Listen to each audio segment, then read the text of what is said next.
Good morning, good afternoon, good evening, and once again, welcome back to the Grand Prix World Series. My name is Topher Smith, and today we're heading to the Estonian track of Parnu for the latest round of Season 4.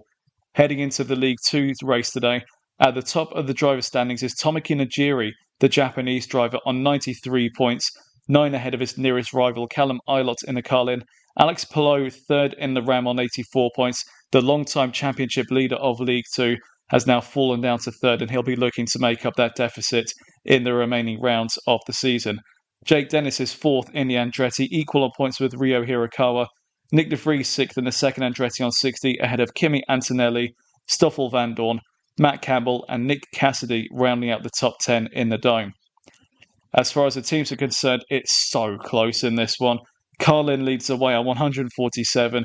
Prema 1 point behind on 146, and Andretti a further 5 behind on 141. 6 points separating the top 3 at this stage of the season. Ram Racing did lead the championship earlier on in the season, but has dropped down a bit in the last few rounds. They now sit on 128, still within a shout of promotion, but with an uphill battle, I'm sure. Zach Speed 50 points behind Ram on 78, ahead of Scuderia Coloni, Dome, 40 Corti, Dams, and Surtees rounding out the top 10. While in the bottom, Rial, LaRousse, and Tolman hoping to pick up some more points for their campaigns. I don't think they're going to be getting promotion this season, so fighting for pride now at this stage of the campaign. Just the one driver change to bring you before we show you the qualifying results, and that comes at the Tolman team, where Michael Gillespie has elected for an all-Estonian, all-brother lineup.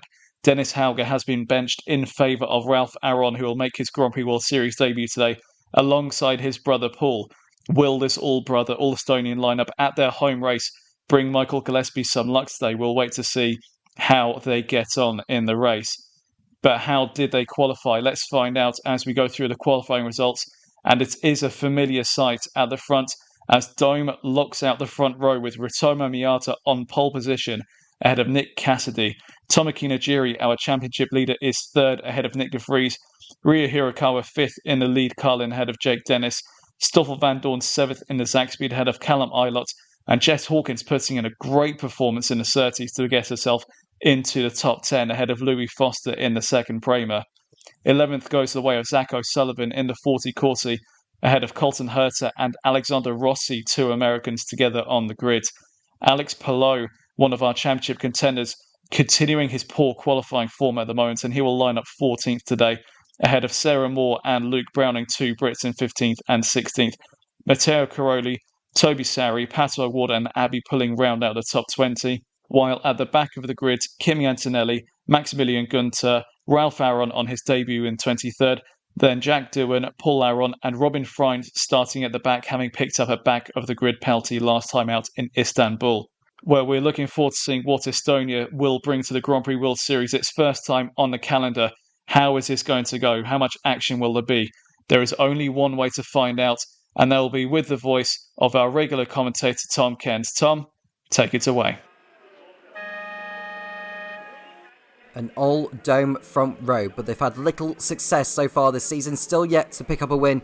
Can they change that today around a new venue of Parnu in Estonia? The 5 lights are coming on now. Lights are on.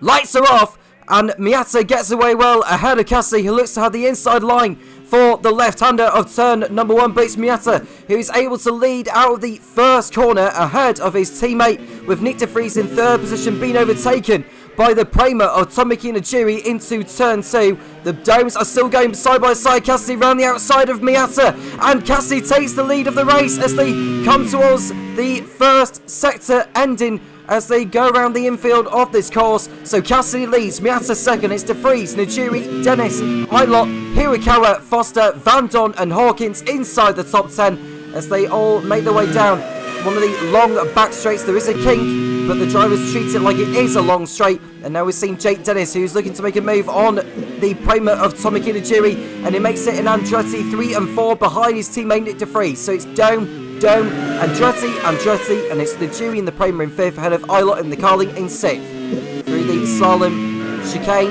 of the lap, and it won't be too long before they go over line to complete lap number 1 of Parnu in Estonia.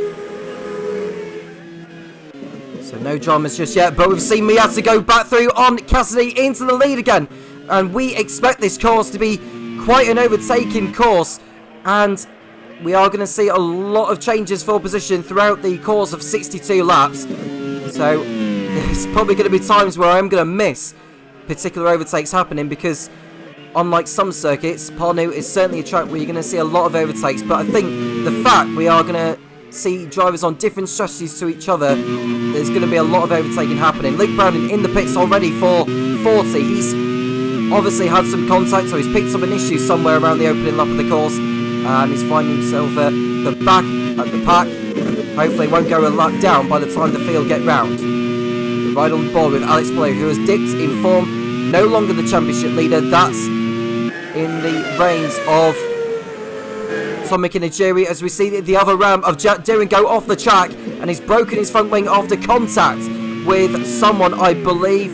In fact, no, he's actually gone off by himself, although there was contact involving a sack speed and a Real, which has sent Doohan off the circuit. We'll see whose fault it was. I think Robin Fines was the one who made contact with the Real of Max Gunter that sent him into Doohan, and Robin Fines, just like in Turkey, will pick up a time penalty for causing the concertina collision.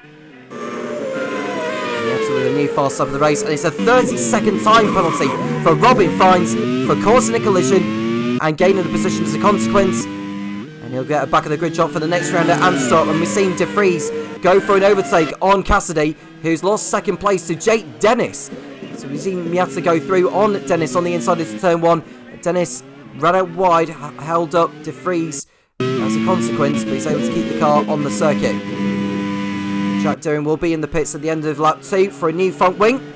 But Miata is sprinting away, but can Dome come away with a race win at last? They have won before in the Grand Prix World Series, but not this season. De Vries in the second Andretti, just ahead of the Prema of Tom Cairns. Doohan does come into the pits. I don't know for certain how much time you need for a pit stop, but it's going to be a longer pit stop for Doohan because he's needing to get his front wing replaced. De Vries going through on Dennis. Ilott going through on Najiri into the left-hander of turn 10. And we have seen Sacco Sullivan go through on the Coloni of Toby Sowry. And behind Sowry is the Surtees of Sarah Moore, who's having a better race of it than what we've seen from her in previous rounds. Oh, and someone's gone off ahead. Who's gone off ahead? Oh, it's a crash. And it's the Dams of Colton Herter. Carried too much speed into the final chicane, and the American is out of the race before the end of lap number 3, and that is a really disappointing sight for team manager Phil Kinch. And we could well be seeing a lot of that today through that slalom section of the circuit. Colton Herter retires after a crash, and that's one car down for the Dams team.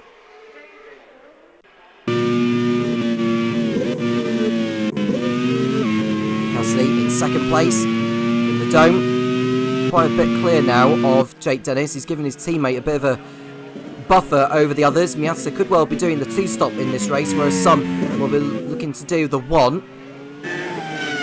Like I say, I don't know how much time you do need for a pit stop around this Parnu circuit. The Porsche ring, it is known as, and we are using the layout that was around from 1989 to 2000.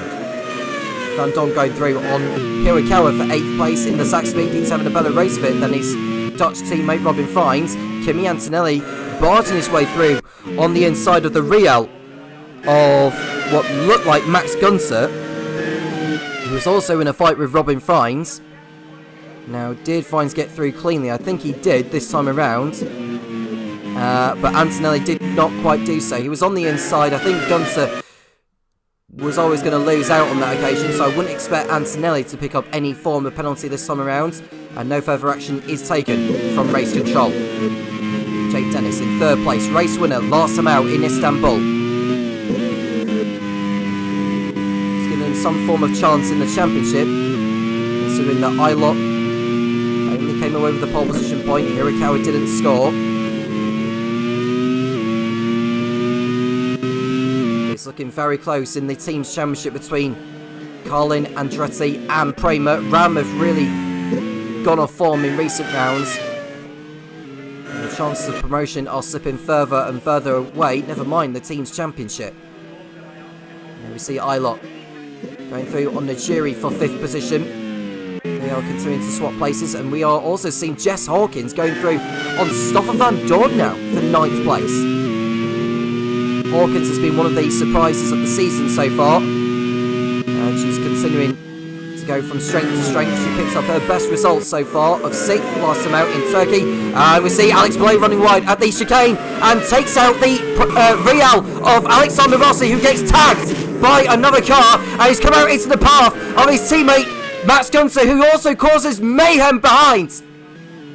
That was all kick-started by Alex Below, who has hit a downward spiral recently and has made it even worse for himself.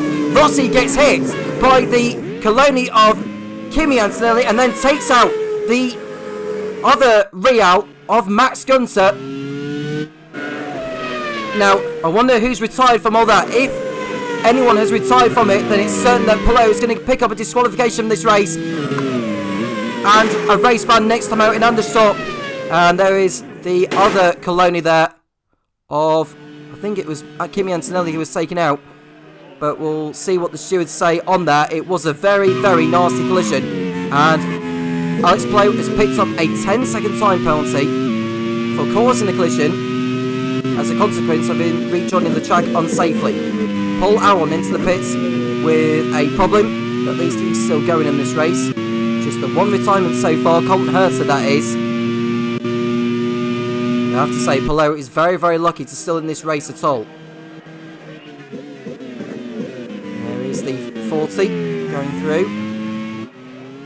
It'll be Sacco O'Sullivan on Toby Sowry for 12th place. Ahead of O'Sullivan is the Ruse of Matteo Caroli, who's having a brilliant race so far, on Mike Kimi Antonelli, who locks up at turn 10 in front of Max Gunther.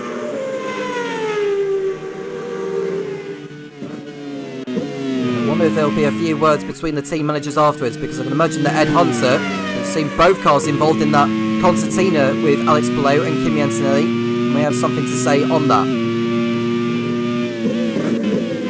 We are with what looks like one of the Andretti's behind Jake Dennis. I think it's the two Andretti's fighting with each other now. Jake Dennis and Nick de Vries for the final podium position. Third up ahead, Nick Cassidy in 2nd place, keeping up with his teammate. Sacco O'Sullivan, who's lost the position to Toby Surrey, is able to get it back at turn 10. And Surrey will need to watch out for Sarah Moore, who'll be looming in behind. 7 laps down, and Miata is continuing to lead the way. Unlike Robin Friends, who is struggling to keep the car on the circuit and has done very well to keep it out of the wall, ahead of Alexander Rossi. And Rossi up the inside into turn number 1, and that's a position change between the pair of them. You see Nick Cassidy in 2nd place. Won't be too long well, I say it won't be too long. There is a chance that the leads will be catching up to back markers quite a bit in this one due to the nature of the course. Browning's already been in the pits, as has Dewin, as has Paul Aron. There are 2 Arons in the field, thanks to the Tolman team manager Michael Gillespie substituting Dennis Hauger for Ralph Aron, who's in the seat alongside his brother. And now we are watching Jess Hawkins go through on Topher van Dorn again into turn 1. And that's no problem for her. Straight through and up to P9. Gone in for more points. Surtees are nowhere near the promotion fight to get into League 1. The top 3 teams in League 2 at the end of the season get promoted to League 1 for season 5, and in League 1 the bottom 3 teams in the Teams Championship go down to League 2.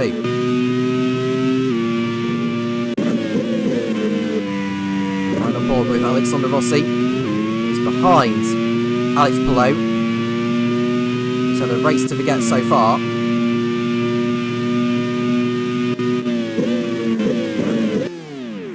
Now we see Fines Lockhart into turn 10, breaks his front wing, and it'll be an early trip to the pits for the Dutchman. He went for a move on the American Alexander Rossi into turn 10. Got it all wrong. It was lucky not to take out Alex Palou whilst he's at it. And Fines is going to find himself dropping down the order. Moving straight into the pits at the end of the lap, and maybe dropping down to last place. The nose section completely gone on the Zach Speed.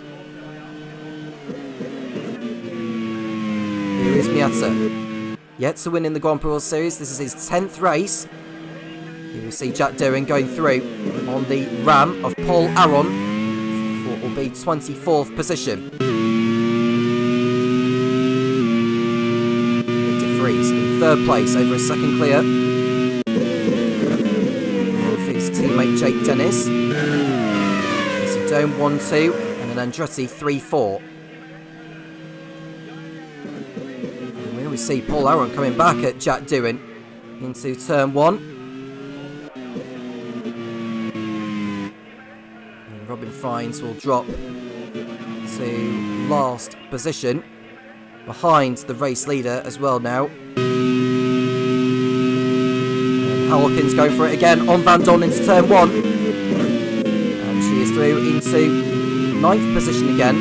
Louis Foster's been overtaken by Ryo Hirakawa for 7th place. Here we see Cassidy, who's got Robin Fines right behind him. He'll be on fresher tyres, so Cassidy will need to watch out. Here we see Caroli having a good race as well in the LaRousse, who have struggled so far this season. The Italian is now right up the gearbox of Stoff Van Dorn on the approach to turn 10, and Caroli is through at the expense of Van Dorn. That was quite an easy overtake for Caroli going through there. Up into the points goes the LaRousse.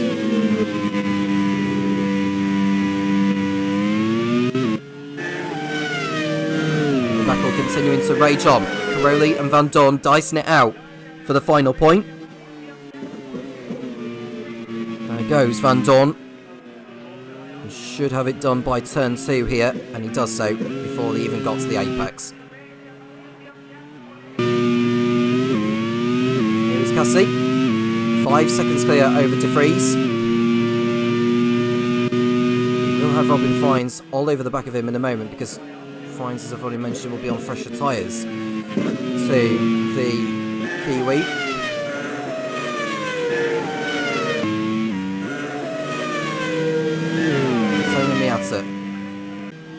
He'll be coming up to back markers shortly. He needs to think about what he'll do with his strategy as well. He begins lap 13. Just seen Cassidy being unlapped by Robin Fines. Now, did Fines get the move done cleanly? I think he did so, yeah. Yeah, it was as clean as a whistle. And he is allowed to do that, is Fines. He is allowed to unlap the leaders, provided he's able to pull away, which he's doing so now. That won't please Cassidy one bit. In terms of the amount of time he's lost to his teammate, Cassidy has lost 1.3 seconds. It may not be too long before Fines gets up to the rear of Miata.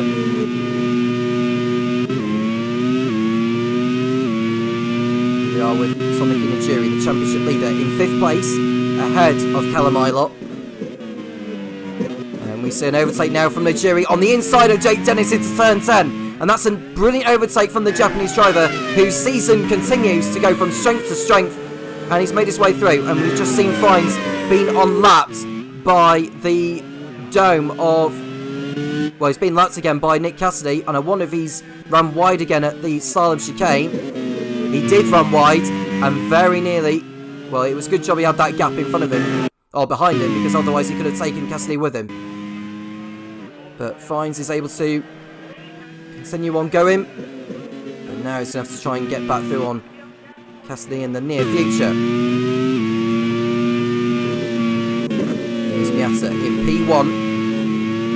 Coming up to back markers shortly. Matteo Caroli's dropped back since the last time we saw him, but he's fighting back with Sacco Sullivan for P12. That's a brilliant overtake there. And now we are seeing Frines on the tail as Miata comes up to lap Paul Aron. And it'll be Jack Doohan very shortly. Into Freeze in third place. Tomic and Najiri closing him down all the time, but Jake Dennis is on the tail of Najiri as we speak. Toby Surrey going through on Abby Pullen, who's come through the field a little bit, but she's beginning to drop back. Surrey going back through, and now we're seeing Miata coming up to lap the ram of Jack Doohan. Miata goes through, no problem. See Jack Doohan just stay in touch with the race leader here. It won't be too long, I don't think, before Miata comes in. He has pulled out quite a gap over the others. To Freeze in third. Closing down on Cassie, who's already been on laps again by Robin Frines. Najiri continuing to battle with Dennis. Behind Dennis is Callum Ilott. He'll be fancying his chances to get back towards a podium position today. His run of 4 consecutive podium finishes had ended last time out in Turkey.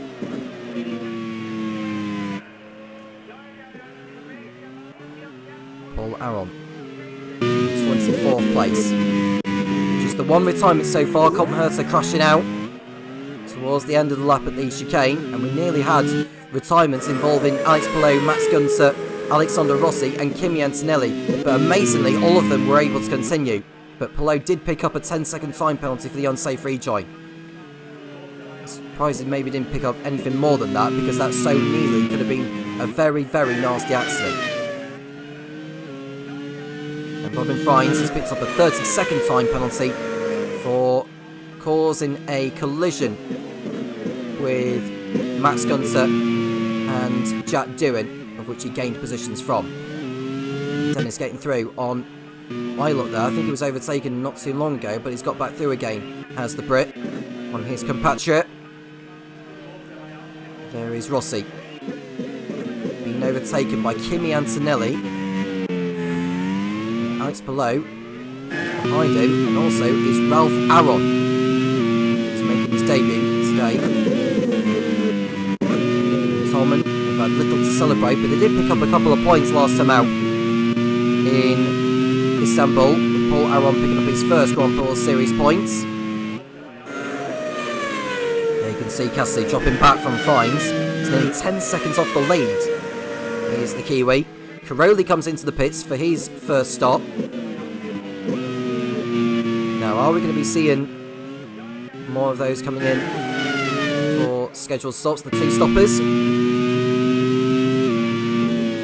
Toby Surrey has got the Real behind him. That must be Alexander Rossi.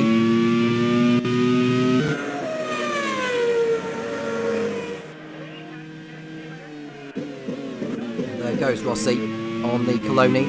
Nice play, trying to take advantage of an open door, which isn't there for him, unfortunately. Here we are with Toma Miata.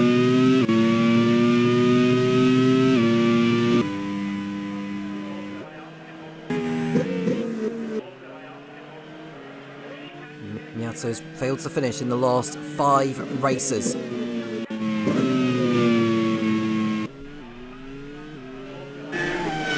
Currently 14th in the standings.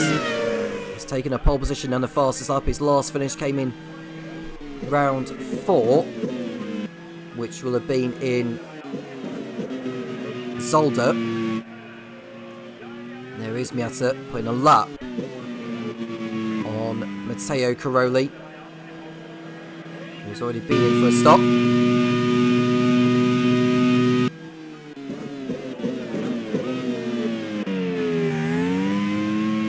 And there we see Kimi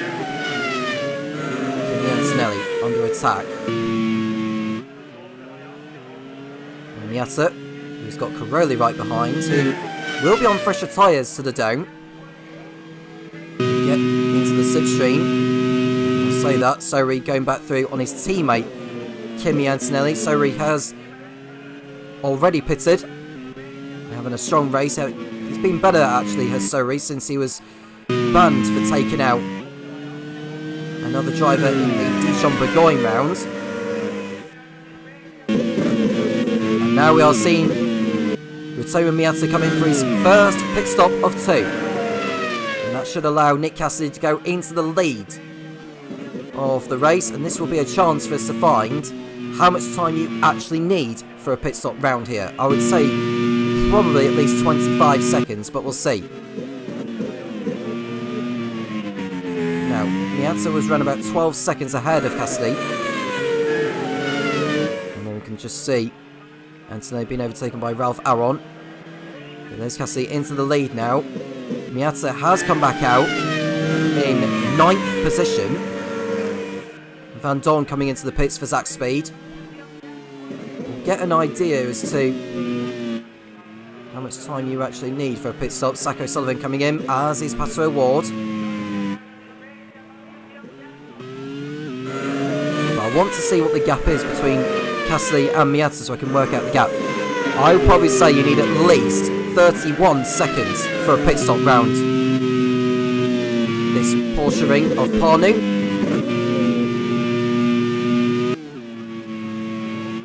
You see Paul Aron. Robin Friends is back in the pits for his first scheduled stop.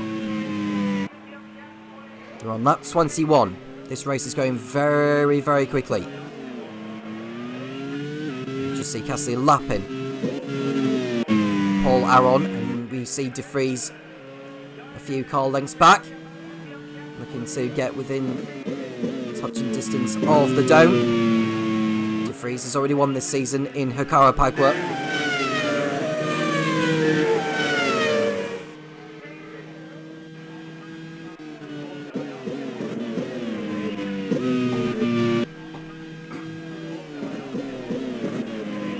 Kalamilo in 3rd place. It's Najiri, Dennis, Hirakawa.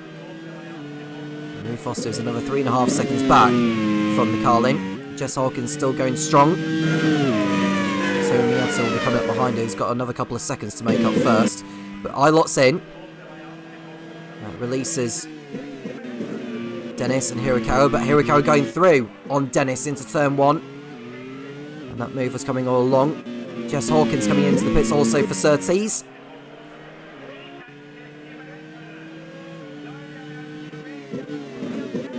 What a job Jess Hawkins has done this season. Alexander Rossi coming in for Real. There he goes. Nick De Vries on Paul Aron to lap. Now, how long will it be before Nick Cassidy decides to pit in? It wouldn't surprise me if he decided to do a 1 stop, because he was quite a long way back from his teammate. And O'Ward is back in the pits again. He's picked up a problem since his first scheduled start, so that could be his chance of points gone. And Cassidy has come into the pits at the end of lap 21, which allows the Andretti of Nick De Vries to take over leadership. Najiri is now 2nd, and Miata will for sure go back ahead of Cassidy. Hirakawa in for Carlin. So both of the Carlins have been in for stops. Luke Browning going through on Alexander Rossi, who's just pitted.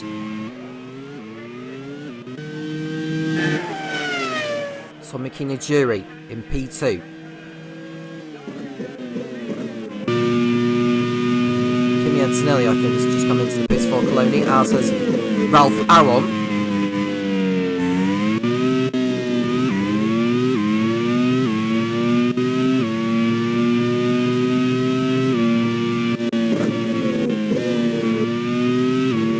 And we've got De Vries in the pits now. And We should see another different leader here. It's not going to be Tom Cairns because he's come in. So it's the other Andretti of Jake Dennis. He's into the lead now on track. We're right on board with Abby Pullen, who has got Sarah Moore behind, but not anymore. Oh, in fact, they've collided in the pit lane. Have Moore and Pullen. I don't know how that came about. Was Pullen meant to be going into the pits? I think both of them were meant to be, but Moore just cut across because she needed to come in as well. But that was too dangerous from Sarah Moore. And if anyone's going to take the punishment for it, I think it's going to be Sarah Moore. And it should be quite a hefty one as well. And the punishment is a 10-second time penalty for Sarah Moore for causing a collision. And one driver who's not going to make it to the end, I don't think, is Alexander Rossi, because it looks like he's picked up an issue in the Real, unless he's just gone too deep into the last section. But no, I was right. His race is over. It's a puncher for the American. And that's 2 races done for Real and 2 non-finishes for Rossi. What a shame. Miata coming up to lap Pato Award. The only dams left in the race. Jack Deering coming in for his first scheduled stop. Jess Hawkins is now behind. Well, it looks like Topher Van Dorn again. Dennis coming into the pits now. Miata takes back the lead of the race as Gunter hits the wall at the final chicane of the lap, and very lucky to stay in this race. Otherwise, Ed Hunter would have been leaving this race with both cars out in quite quick fashion. He was lucky he didn't have cars directly behind him, otherwise he would have been in quite big trouble there, but he's lucky to stay in this one. Gunter continuing on. Jake Dennis coming back out behind Rio Hirakawa in 10th place. Louis Foster hasn't stopped yet. Neither has Alex Palou. Neither has Toby Surrey, I don't think. In fact, he has as Toby Surrey. And he's made the undercut work. So Surrey having a splendid race so far. Mats Gunter hasn't stopped yet, I don't think. Although I could well be wrong on that. Nigiri behind. Well, it looks like Toby Surrey, not for long now. He's got through ahead of him. Next up for Nigiri is the Ram of Alex Palou. Here we are with Miata. Gone in for his first win, and the same for Dome. They really need an upturn in fortune today. They are running out of points and running out of races to really reduce the margin to the likes of Andretti, Prema and Carlin in the race for promotion. Louis Foster in second place. De Vries running in 4th on track behind Nick Cassidy. The gap between the pair of them just over 3 seconds. There is Cassidy, who's got the exact speed of Robin Friends ahead. Now we ride on board with Topher Van Dorn, who's got Max Gunter ahead. Which way is Van Dorn going to go? He's going to go to the left. He is, you know. And this should be a change for position. Easier said than done. Van Dorn goes ahead. We'll see Miata. Margin over Louis Foster is 4.8 seconds. Dennis going through on Toby Surrey. Before turn 1, it should be an easy overtake for Dennis, no issue. Just missed the apex slightly. The move is completed.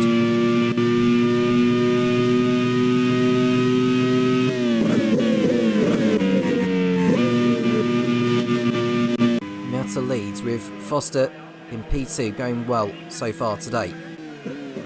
See Abby Pullen going through on Sarah Moore. I imagine he'll have given some form of gesture to her for the way she cut across on her in the pit lane, which could have taken them both out.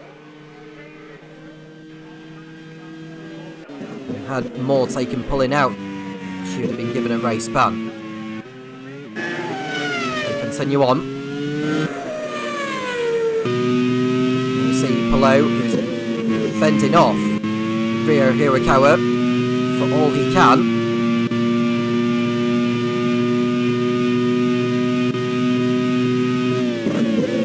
And now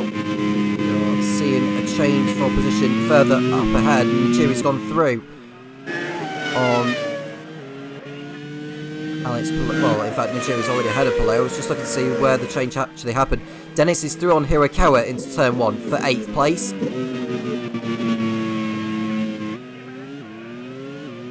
There is Louis Foster, concentrating on his own race in the Primer. Aiming to do the one stop. Dennis is into the slipstream of Alex Palou before they get to turn 10. Pulls out alongside, and Dennis is through into P7. And that move was coming all along. Robin Frines trying to unlap himself from Nick de Vries, and he's done it there. That's it, further up front in the lead. Doing the best he can to pull away. And Max Gunter is into the pits for his first scheduled stop, and I think it'll be the only one as well for the German. See Palou under threat from Hirakawa.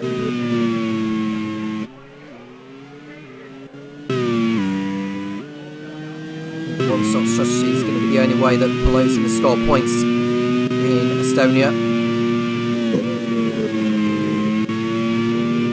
Just see de Vries lap Frines again, but Frines might be able to come back.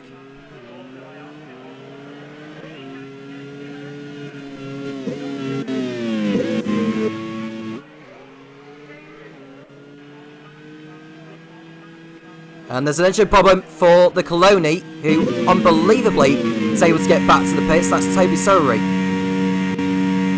That would have been a huge shame for him. He'll have lost time thanks to that. But at least he can get another pit stop done, another set of tyres on. That could maybe spoil his chances of points today. You see Moore going through on Pullin for 14th.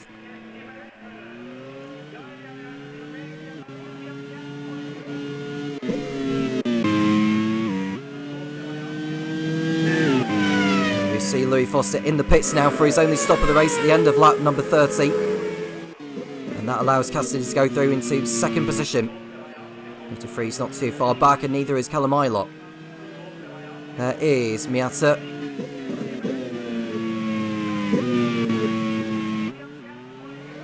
Jiri, Dennis, and Hirakawa will head through.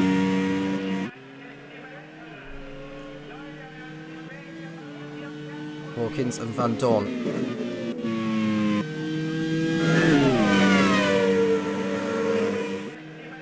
And Palou in for his only stop as well. De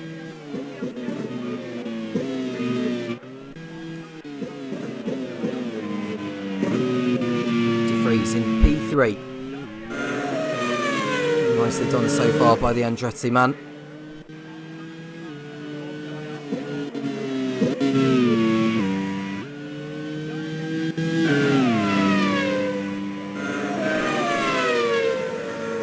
Down to P10 now.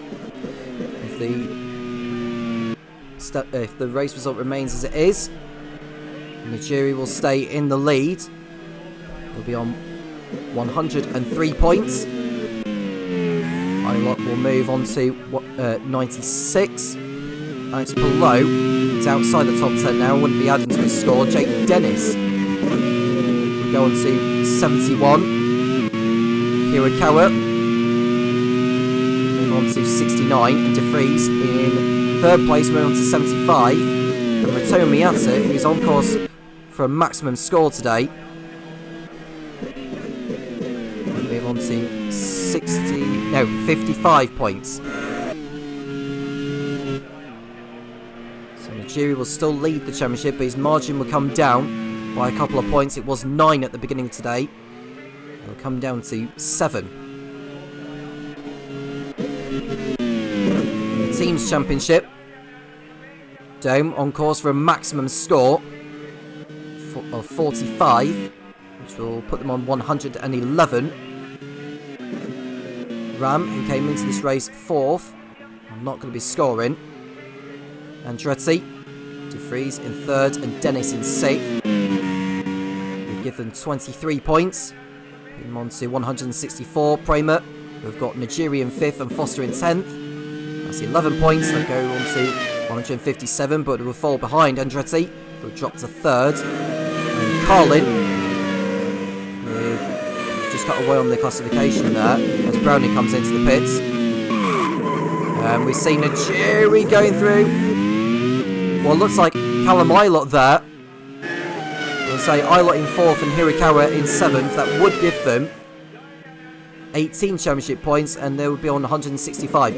But we've seen Nigeri go through on Ilott into turn 10. Locks up, and that's a change for position. As it stands with the positions as they are now, I think Andretti would move into the lead of the team's championship. But the top 3 will be breaking away from the rest. All 3 of them look destined for a place in League One next season. Lap 34. Miata's lead over Cassidy is around about 15 seconds, or just less than that, just over 14. It's a commanding lead for Rotoma Miata. Only Mechanical Gremlins, or getting caught up in someone else's incident, will deprive him of victory today. Don't really need this so much. And Miata coming up behind what looks like Jack Doohan. He's got a Tolman ahead of him. As we see, Miata trying to be, well, almost getting unlapped. It looks like Luke Browning in the 40. But there goes Rotoma Miata. He's got through ahead of Jack Doohan. And ahead of him is the Tolman. And Louis Foster has picked up a puncher, but he's able to get back to the pits. Not a good sight for team manager Alex Johnston, but Foster will stay in the race. His chances of points could well be gone. But we've seen Alex Palou making a brilliant overtake on Ralph Aron. I think Palou just got lapped by the leader. I did say it was Jack Doohan and I was wrong. It's actually Alex Palou, who has just pitted and put off a brilliant overtake there on Ralph Aron for position. And it looks like Toby Surrey is fancying a go on it as well. He should make his way through into turn 1. No, not quite so. Just the 2 retirements so far. Alexander Rossi and Colton Herter are the drivers out of this League 2 Parnu Grand Prix so far. Jess Hawkins in 8th position in the Surtees, going remarkably well. And now she's about to get lapped again because the Tolman making the most of the slipstream, and might go back through on Hawkins, but doesn't do so. It's been a superb drive from Jess. As we see Cassidy, he's got De Vries closing him down all the time. The gap is 2.5 seconds, just under.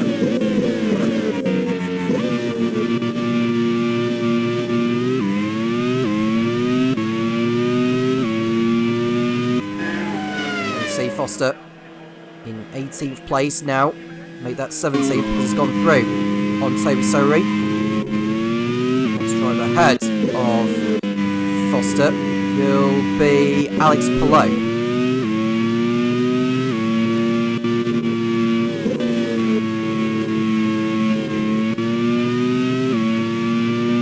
And the reason why Cassidy will be getting the gap down is because Miata's getting caught up behind a back marker.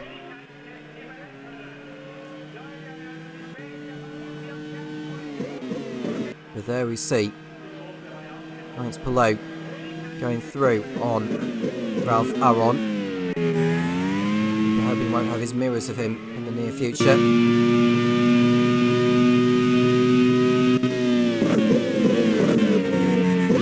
Nick De Vries in 3rd place. Jack Doohan coming up behind.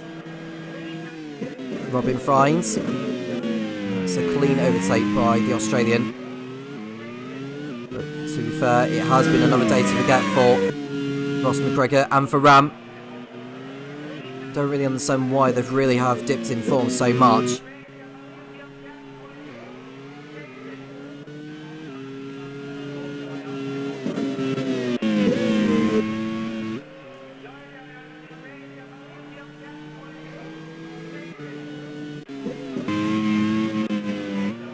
Caroli running in P11 ahead of Sarah Moore, who has that 10-second time penalty looming over her. Caroli gone in for his first points since Magello.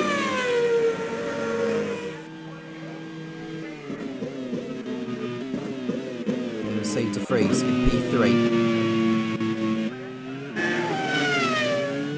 We have seen Surrey and Foster come in with problems, but they stayed in the race. You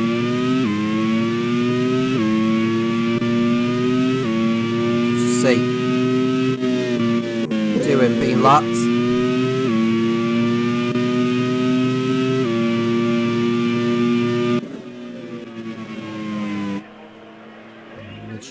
That's De Vries in third place, got him for another podium finish.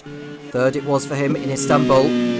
And Abby Pullin is on fire in the Larousse, and she's going to pull off at turn 10, and it's a huge shame because she was looking good for maybe a point out of this, but it's no points unfortunately for the F1 Academy champion-elect. Abby Pullin retires from the Lead 2 Parnu Grand Prix. Only the third driver out of the race, 23 still going.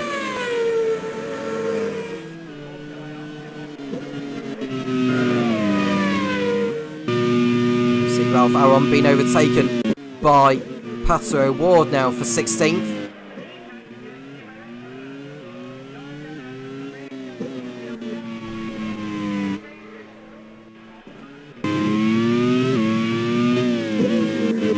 See De Vries in P3.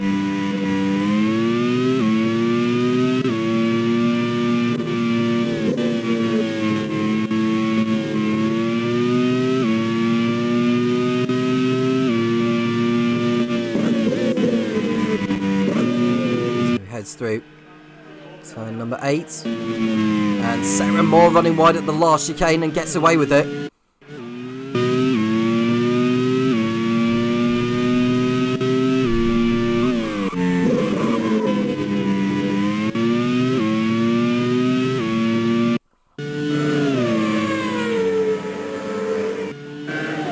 That's it. Close to be doing his second pit stop in this one. Completing that 40. Najiri lining up a pass on Callum Islet into turn 10. There is a back marker in the way, which could play a part. That will be Robin Friends.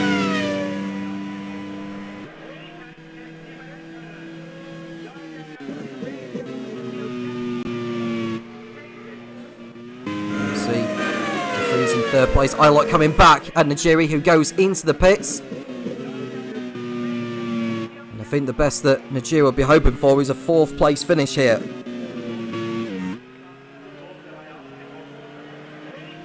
So we see De Vries, who's closing in on Cassidy.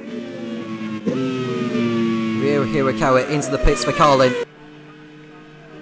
And we see Toby Surrey, who's under threat from Ralph Aron, who makes a lunge at the inside. And that move was coming.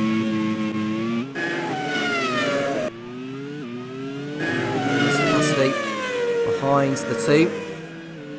He's a lap ahead of them, so he just needs to be very careful as to how he navigates his way through.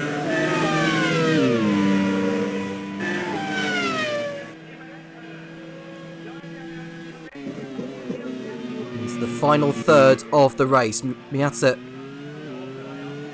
looking good for victory, but as we've seen time and time again for Dome, victory has been robbed of them in the past.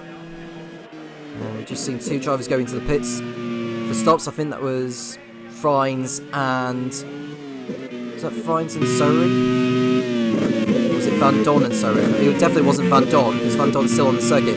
Friends is into the pits. And Jack Doohan it was, sorry. It was a a Ram that went into it, not a Cloney. There is Toby Sori going back through on Ralph Aron into turn 10. And Van Don is also into the pits. He'll be hoping he doesn't get stuck behind his teammate. Otherwise that could cause a bit of a traffic jam in the pit lane. And finds he's back on circuit now. Caroli coming into the pits for LaRousse. This could cause a bit of a problem because you could have 3 battles that are on different laps to each other when the leaders come round. So you can just see that Miazza's gone through ahead of a bat marker, of which that bat marker could be a lap ahead of another bat marker. You see where I'm coming from. Cassidy in the pits, as is Ilott, as is Ralph Aron. He's having a respectable drive so far, given Tommen's inferior pace this season. Ilott in the pits for Carlin now, who's in a battle with Najiri and Hirakawa. Releases Jake Dennis into 3rd position. Hawkins goes up to 4th, just ahead of Nick Cassidy. See Paul Aron running wide a little bit, but nothing major.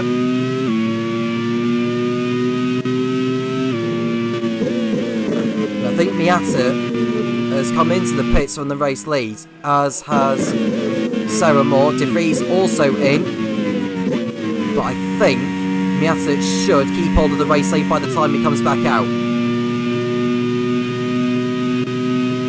Here is Jake Dennis. Will he get ahead of Miata?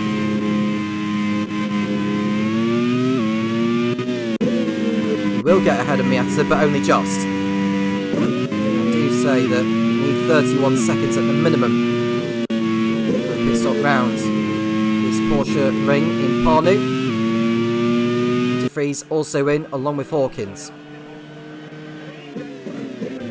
De Vries also came in, but he's come back out in 4th place now, ahead of Najiri, and quite comfortably as well. Sacco Sullivan in for 40. Hawkins should get out in the top 10 still.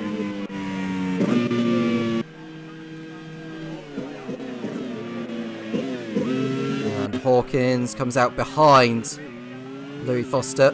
If you remember, came in with that problem. He's made his way back into the points again. Here's Van Dorn in P11 behind Hawkins. He's fighting for position, but Hawkins will be on fresher tyres now, so she should get up to speed. Dennis comes into the pits from the race lead for Andretti. That releases Miata and Cassidy, and De Vries will go up into 3rd place, and comfortably so. I think Dennis is going to get out behind Najiri and Ilott into C.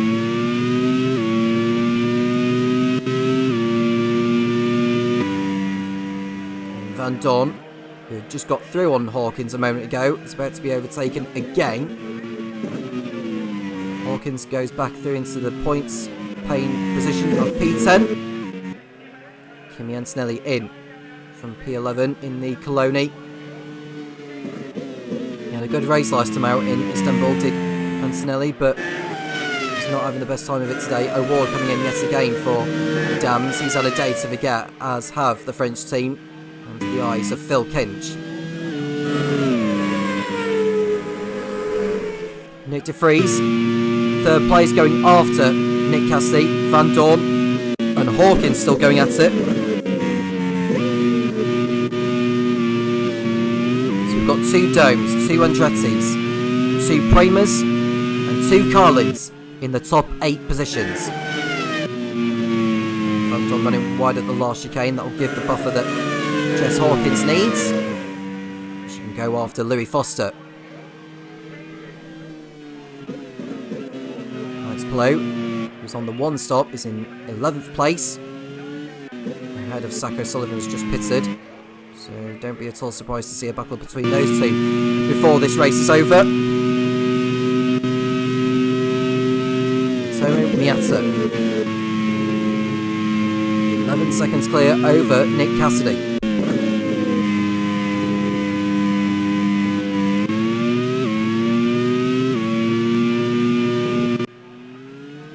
Cassidy coming up to lap Luke Browning, who's running in 18th.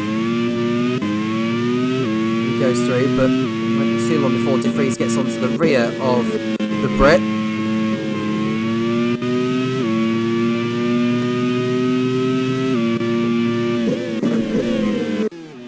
And here's Jack Doohan in 23rd and last place. A day to forget for him.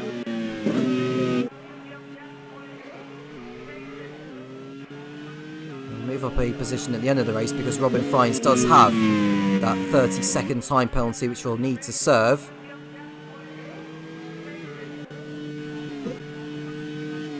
Here's Cassidy going through the last chicane, pushing as hard as he can to pull away from De Vries and goes down the gap on Miata as best as he can with 15 laps to go.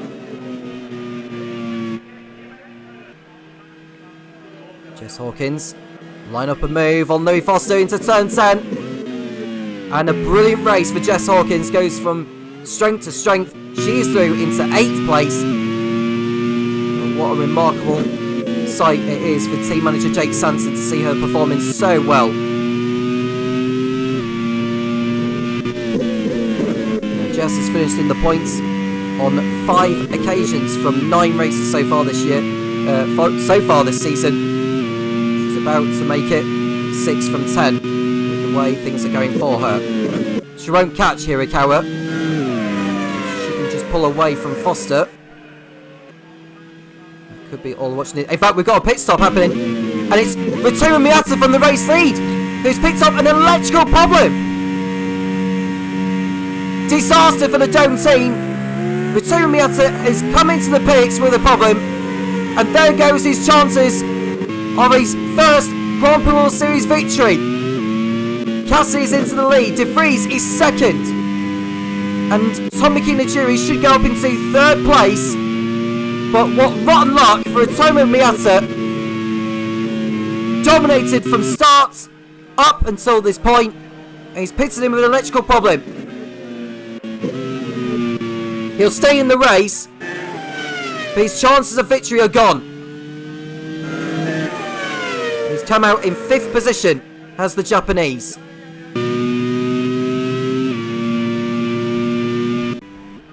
here we see Caroli going through on Mats Gunter into turn 1.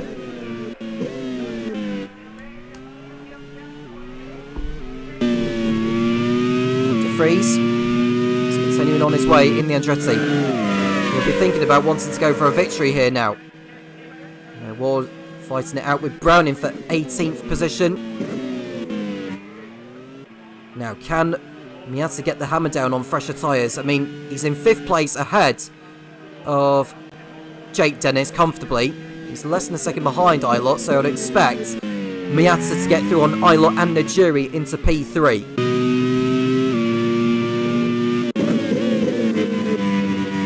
How far is Miata behind Ilott here? The gap is 9/10 at the beginning of the lap. Gap has come down to less than half a second, so I think Miata will get a move completed on Ilott very shortly. There's Sarah Moore in the Surtees going through on Max Gunter at turn 1 on the inside. And a nice overtake for Moore, but remember she's got that time penalty for the collision she caused with Abby Pullen at pit entry.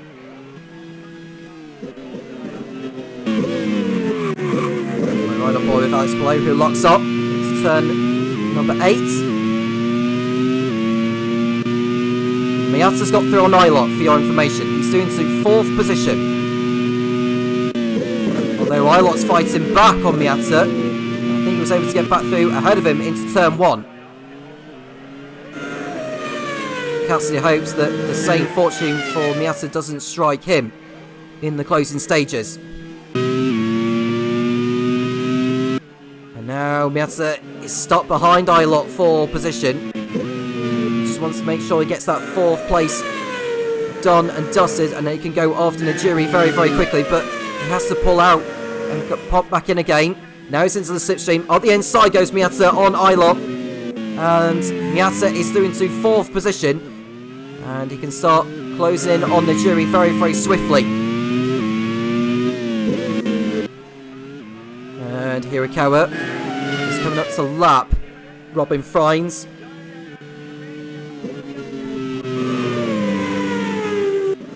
And there is Najiri. There is Miata.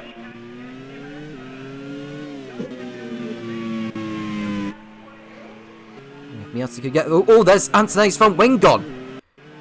Now, we don't know where he's managed to do that. It must have been very early on in the lap. He must have hit the curb somewhere, and Antonelli's front wing has gone from his car. And that sums up Lewis Bassendale's day. Coloni team boss.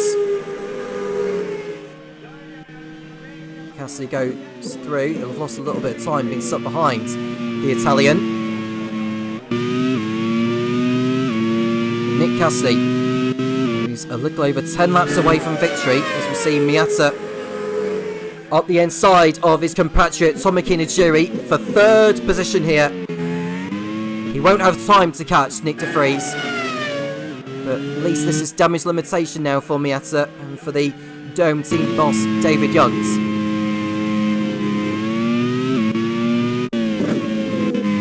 Five seconds the gap between Cassidy and de Vries. Anthony comes into the pits for a new nose cone, and he'll drop to last place.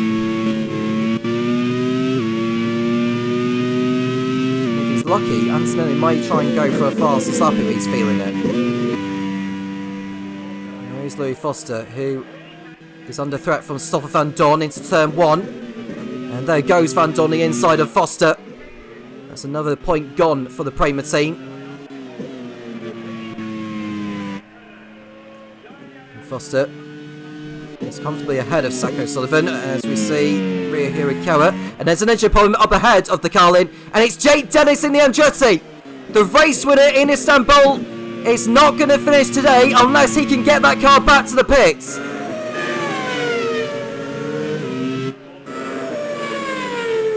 Now, we've seen drivers make it back to the pits. Can Dennis do the same? Oh, the engine's gone. No, I think it's too far away from the pits. He's too far away from the pits, is Jake Dennis. Unless he can get it back. Can he get it back in? No, he's pulled to the side. He's out of the race. Goes Jake Dennis. What a huge shame for the Andretti team and for Linus O'Hall in the closing stages. And that's just the 4th retirement from the race as well. Reliability has been strong here today. Dennis retires, and that promotes Jess Hawkins up to P7, Van Dorn up to 8, Foster up to 9th, and O'Sullivan into the final points paying position in 10th for 40. There is Kimi Antonelli. He's just made his way through on Doohan for a moment there, gone in too deep into turn 10, and Doohan got back through again. And that move was for 22nd position before they got round to overtake the stricken Jake Dennis. Anthony up the inside into turn 10, and he just went in too deep and got it wrong. Max Gunset into the pits, also with problems in the Real. And the race goes from bad to worse for Ed Hunter's team. There's de Vries closing down Cassidy with 8 laps left. And Anthony does go through at last on Jack Doohan. And Hawkins should make light work of the back marker there, and that will help Antonelli. He'll just want this race to be over now. Cassidy will most certainly want the race to be over now, but he's got 7 more tours to endure. You see Ralph Alron being lapped. Sort of respectable drive as the home hero. Runs wide there and he's able to keep the car on the track. Miata is over 12 seconds behind de Vries. There's no way he's going to catch him unless de Vries runs into trouble.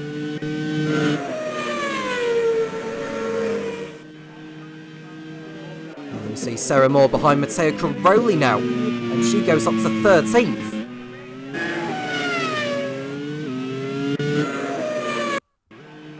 And we're about to see the overtake here. Hopefully she got it done without making contact with the LaRue's. And yeah, she completed the overtake on the Italian. And she went through nice and cleanly. So Miata in P3. It's not quite going to be the maximum for Dome, but this is better than what we've seen from them in any race this season. There's Kimi Antonelli behind Paul Aron. This is the battle for 20th place. There's De Vries going over the line in P2. Antonelli going through on Paul Aron.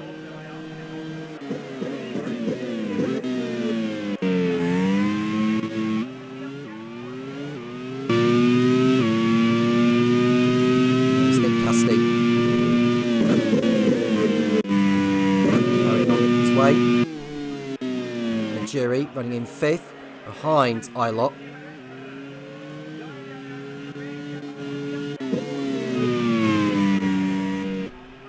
Gap between Hirakawa and Hawkins is just over 10 seconds. Hawkins will just be happy to take another 7th place finish. You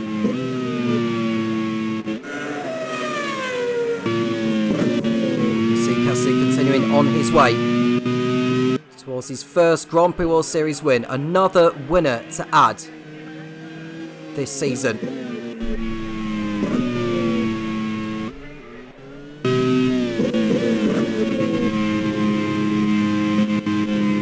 So far this season, Sebastian Buemi, Nick De Vries, Scott Dixon, Alex Palou, Joseph Newgarden, Luke Browning, Matt Viragunathan, Jake Dennis, Felix Rosenquist, Callum Ilott, Matt Campbell, El Bamba, Tomoki Najiri, Antonio Giovinazzi, and Ryo Hirakawa have all tasted victory this season.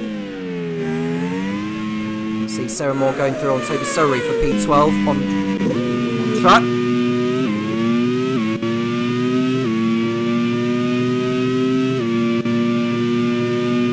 We've had 18 races this season. I think it's 15 different race winners we've had so far this campaign. Joseph Newgarden, Sebastian Buemi and Jake Dennis are the only drivers to have won on more than one occasion. Cassidy was to win today, make that 16 different race winners this season. The gap between Cassidy and De Vries is 6 seconds with 4 laps remaining here in Parnu.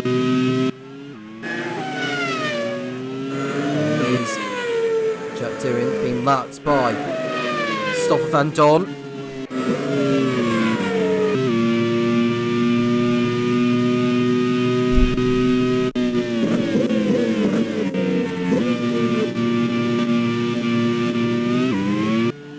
It's been a good day so far for Dome.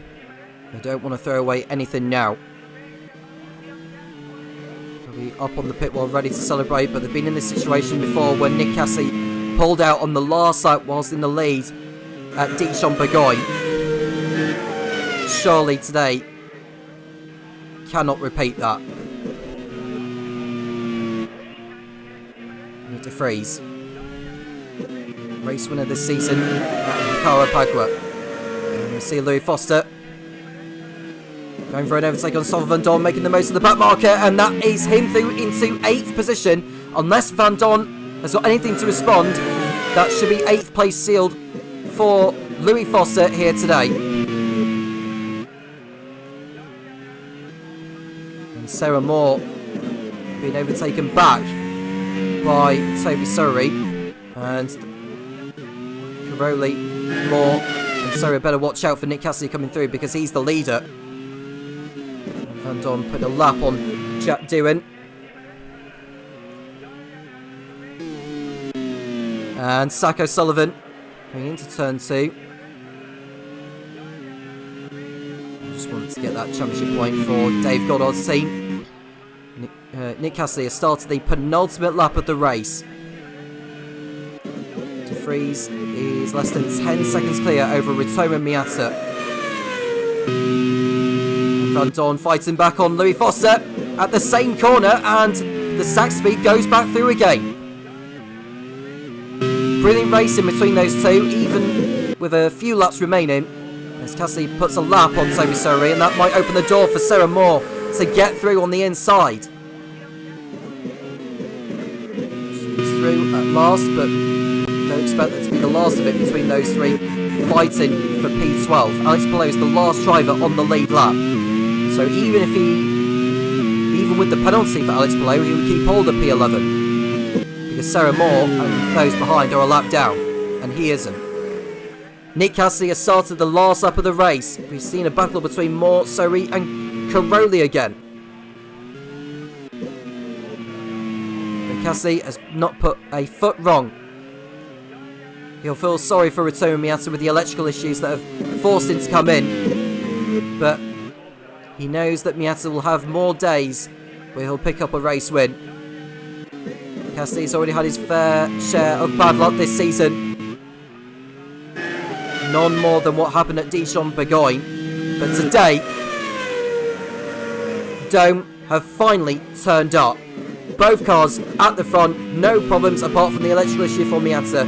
He remained in the race, but Nick Cassidy is at last going to end the hoodoo. And Dome's hoodoo with a victory at a new venue of the Porsche Ring in Parnu, Estonia. Nick Cassidy onto the pit straight, wins the Lead 2 Parnu Grand Prix. Dome can celebrate a win at last this season. Cassidy can celebrate for the first time as a race winner in the championship. What a performance! Nick De Vries comes home in second place, and Ritomo Miata makes it 2 Domes on the podium. A much needed result for them. Callum Ilott 4th, Tomoki Najiri remains in the lead of the championship by coming home in 5th. Ryo Hirakawa 6th in the second Carlin, ahead of Jess Hawkins, who continues her fine form for Surtees in P7. Louis Foster 8th, Stoffel Van Dorn is 9th, and Sacco Sullivan will pick up the last point for 40. He's closing down on Stoffel Van Dorn by the looks of it as well, so we'll see how that battle plays out. But Van Dorn holds on by less than a second. Alex Palou, the last driver on the lead lap, even with the time penalty, will keep hold of P11, but no points still for the Spaniard. It's a race win at last for Nick Cassidy in Dome here in Parnu. Nick De Vries is second ahead of Ritomo Miata, 2 Domes on the podium. Callum Ilott 4th, Tomoki Najiri in 5th, Ryo Hirakawa 6th, Jess Hawkins 7th, Louis Foster in the second Prema is 8th, Stoffel Van Dorn picking up a couple of points for Zach Speed in 9th, and the final point goes to the 40 of Sacco Sullivan. In 11th position is Alex Palou, even with the time penalty. Toby Surrey in 12th. Matteo Corelli 13th, ahead of Sarah Moore, who was demoted to 14th after her penalty. Pato Ward is 15th, ahead of Luke Browning. Max Gunter 17th, ahead of Ralph Aron, finishing on debut in 18th position on home turf. Kimi Antonelli 19th, and Paul Aron getting both of the Aron brothers on home turf home to the finish. Jack Doohan in 21st place, ahead of Robin Frines. Jake Dennis, Abby Pullin, Alexander Rossi, and Colton Herter did not finish. The pole position and fast lap points went to Dome and to Ritomo Miata, but he so wished he came away with that victory. He deserved to win, but sometimes racing can be very, very cruel. Callum Ilott was able to reduce the gap in the championship to 7 points now over Tomoki Najiri. And I think that's right. And I don't think anyone else has moved up the order drastically either. A shame for Jake Dennis. That's a big blow to his cycle host with a non-finish. Hirakawa moving ahead of him as well. Nick De Vries, by finishing second, leapfrogs Hirakawa. And Dennis, who goes up to 4th in the championship standings. The rest I'll leave for Topher Smith to run down, because it's been a brilliant first race in Parnu in the Grand Prix World Series. And there'll be more to come in League 1. It's time to look at the League 2 Drivers and Teams Championships in the voice of Topher Smith, and we'll be back for the League 1 race very, very shortly. It finally comes good for the Dome team. Nick Cassidy takes his maiden Grand Prix World Series victory and Dome's first of the season. It's been a long time coming for them, and it's been made even sweeter by the fact that Ritomo Miata makes it a double podium for the team today. The Japanese should have won the race, but reliability issues setting him back to 3rd, but it is still a great result for David Yunt's team. How has this affected the drivers and team standing? So let's take a look. Tomoki Najiri still leads the way on 103 points, ahead of Callum Ilott and Alex Palou, still there in 3rd on 84. Nick De Vries 4th in the Andretti on 78 ahead of Ryo Hirakawa in the Carlin on 71. Jake Dennis 6th ahead of Nick Cassidy, today's winner. He's up to 7th in the standings ahead of Kimi Antonelli. Stoffel Van Dorn 9th in the Zach Speed, and Rotoma Miata also moving up into the top 10 in the standings on 45 points. And in the team standings, Carlin takes the lead on 167.7 ahead of Prema on 160, a further one ahead of Andretti on 159. It's still really close between those three teams. Ram not picking up any points today, stay 4th on 128, while Dome moves up to 5th with their double podiums today. 108 points now for David Young's team into triple figures. Zach Speed 6th on 80 points ahead of Scuderia Coloni on 69, 40 Corsi on 62, Downs on 48, and Surtees on 34, with Real, LaRousse and Tolman once again not picking up any points today. But now we move on to the League One action, and let's remind ourselves of what the standings are heading into this one. Sebastian Buemi at the top of the table on 110 points, ahead of Felix Rosenqvist on 87. Buemi enjoying a comfortable gap at the moment. Joseph Newgarden and Earl Bamber put both Leighton Houses into the top 4. Scott McLaughlin, a consistent season from him so far, sees him 5th in the championship on 61. Kamui Kobayashi, his podium last time out, has moved him up to 6th on 53. Mahavira Raghunathan is 7th on 52 ahead of Jean-Eric Verne on 52 as well. Scott Dixon, our reigning champion, 9th in the standings on 46 ahead of Raffaele Marcello on 36. That is your top 10. And in the team standings, Prost enjoying a nice gap over Leighton House. 162 plays 135, while Arrows just about keeping up with the top 2 on 115. Simtek up to 4th on 88 ahead of BAR on 78. Minardi on 77, HRT on 76, then Force India, Onyx and Fomitel rounding out the top 10, while in the relegation zone as it stands, Mana, Pacific Grand Prix and MasterCard Lola. That could all change by the end of the season though. And we have 2 driver changes to make note of in League One for today. The first of those comes at the Fonmetal team. Pascal Wehrlein filled in for Felipe Nasr last time out in Istanbul after the Brazilian was banned for a round, and he impressed the team manager Ewan Gale so much that he is back in the car again, but this time in place of Marcus Ericsson. Ewan Gale feeling like the Nasr is the better choice in the long run, so he's put Wehrlein in alongside Nasr for the remainder of the season, while Ericsson remains as the team's reserve driver. While over at the BAR team, Raghunathan has picked up a race ban for this round, and he will be replaced by Shanok Nisani. It'll be interesting to see how he gets on in the grid's most powerful car. But how did qualifying play out for these drivers? Let's take a look at the grid before we get down to trackside. And Antonio Giovinazzi continuing his strong return to the grid. He won on his return, and he is now taking his first pole position for Minardi, less than 1/10 of a second ahead of our championship leader Sebastian Buemi. Earl Bamber 3rd ahead of Jean-Eric Verne. A really good outing for the Prost team with both of their drivers in the top 4. Joseph Newgarden 5th in a Leighton House ahead of Scott Dixon. Scott McLaughlin 7th in the HRT ahead of Nicholas Latifi, Christopher Bell and Felix Rosenqvist rounding out the top 10. 11th has gone the way of Raffaele Marcello in the Force India, while Mana picks up his best collective qualifying efforts of the season. Shane Van Gisbergen and Mitch Evans qualifying 12th and 13th today. They'll be hoping to score some points from there to lift themselves out of the relegation zone. Antonio Felix da Costa 14th in the Force India ahead of the Onyx duo of Kevin Estra and Lawrence Van Tor. Daniel Kvyat 17th in the MasterCard Lola ahead of Felipe Nasr, Mick Schumacher and Pascal Wehrlein in the top 20.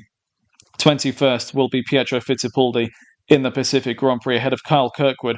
A disappointing result for him in the Arrows, and the only way will be forward for the American.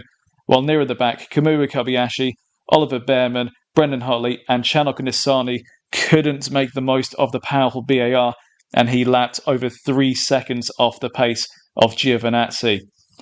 Well, if League 2 was anything to go by, we are set for another thrilling encounter here in League 1. Let's get straight to it. Let's not waste any more time, and let's go over to Tom Cairns to call the action.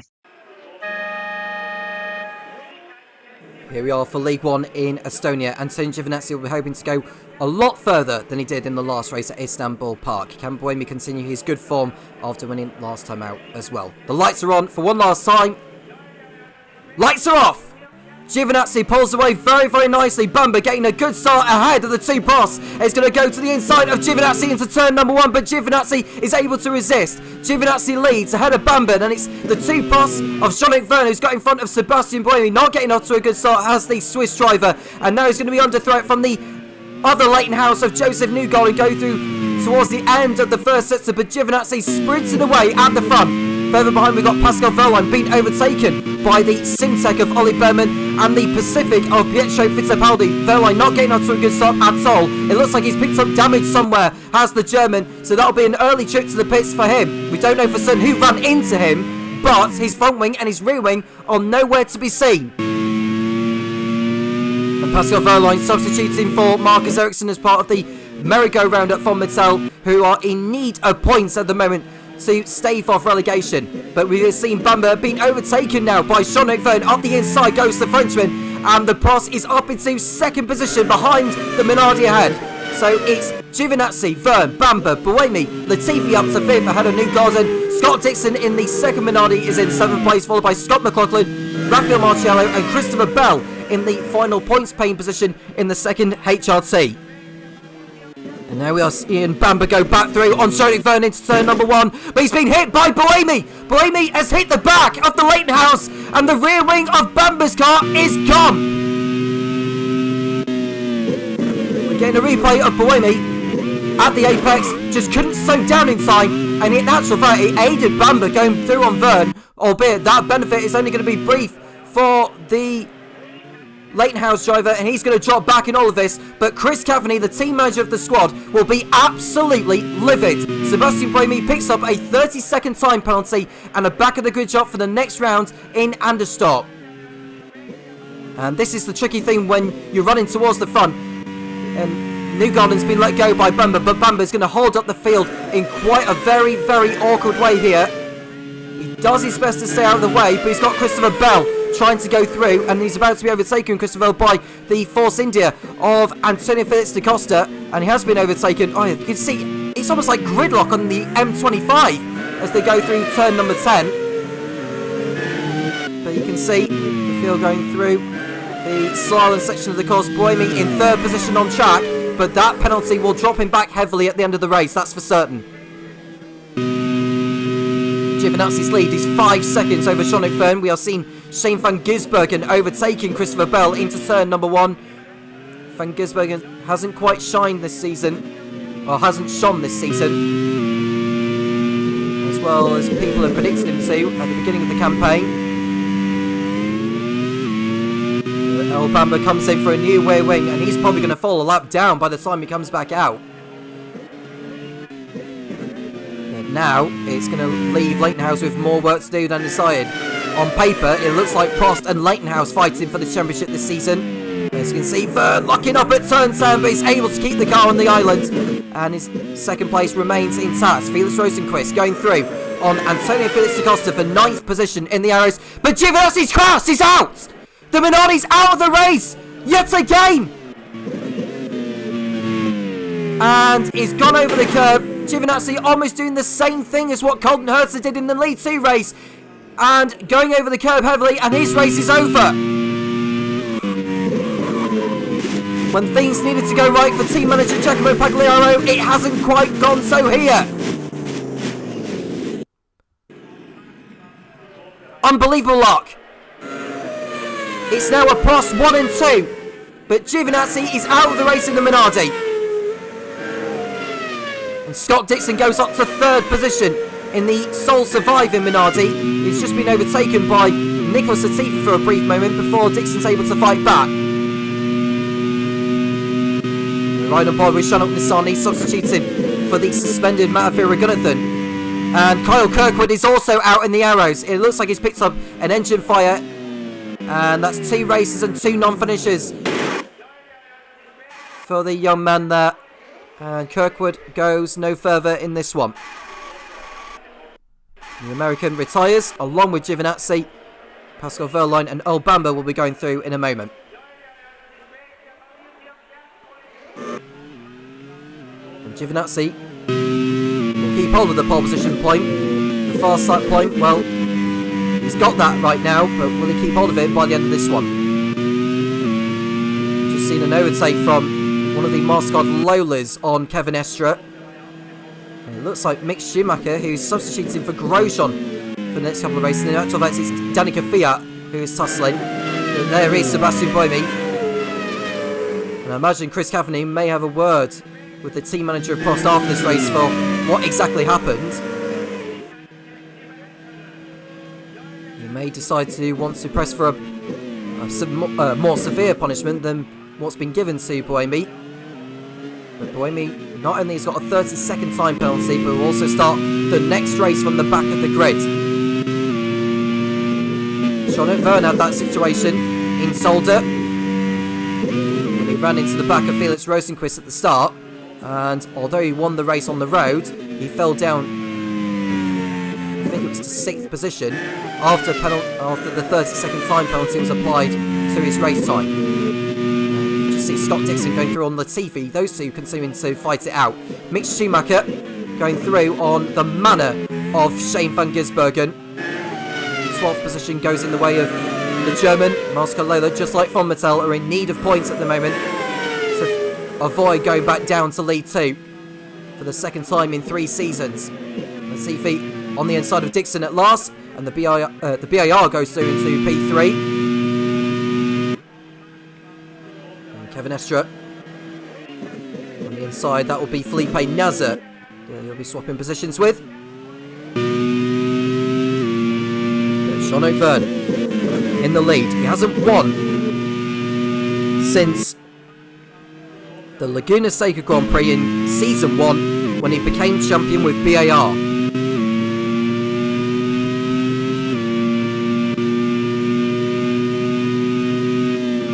Newgarden has got through on Scott Dixon into 4th place now. Rosenqvist fighting it out with Bell, and Bell has got through on Rosenqvist for 9th place. It's not getting any better for Arrows right now. They have been on a downward spiral in recent races. And Dixon continuing to fight back with his old IndyCar adversary Joseph Newgarden into turn 1, and the Kiwi is through on the American for 4th place. Don't expect that to be the last time we see those two battling during the course of this one.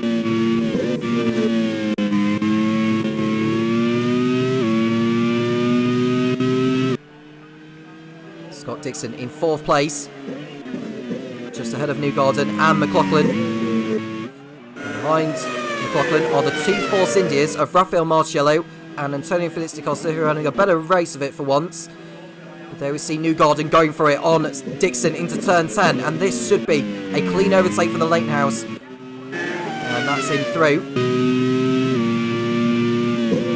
And Buemi going through the Slalom chicane. I think he went through nice and safe. Did the Swiss. But we are looking at Pietro Fittipaldi, who's behind his Pacific teammate Brendan Hartley. At the bottom of the team's championship. Look destined for League 2 again, unless they can find some form somewhere. Ollie Berman under attack from Kevin Estra and Kamui Kobayashi.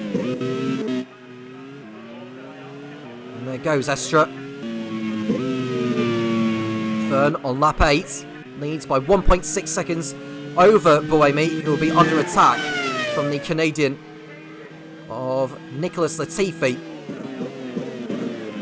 And further back we see Kobayashi tucked up behind Ollie Berman.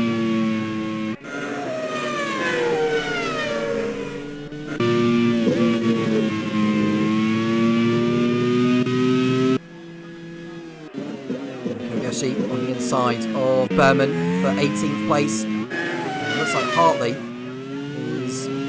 Well, I think Fittipaldi went for a move on Hartley, which didn't quite pay off as well as he would have liked.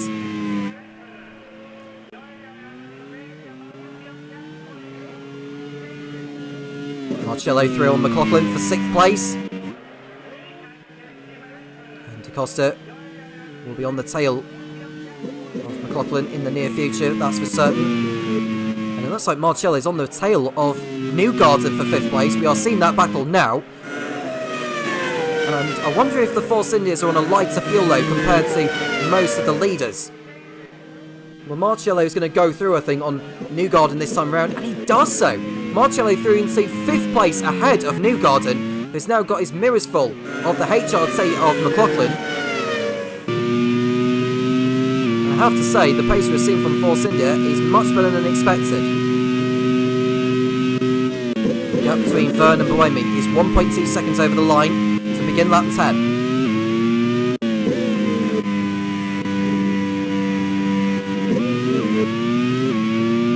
Schumacher's in the top 10 now, ahead of Felix Rosenqvist. Further back, we're looking at Kamui Kobayashi dicing it out with his teammate Ollie Berman for position. Kobayashi up the inside, and that is him through into what is 18th place. Seems like a well off from where they were last time out at Istanbul.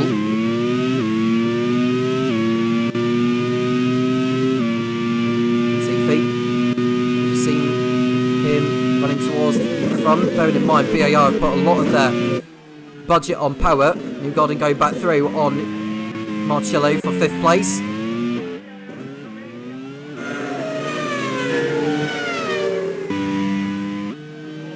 Sebastian Buemi in 2nd.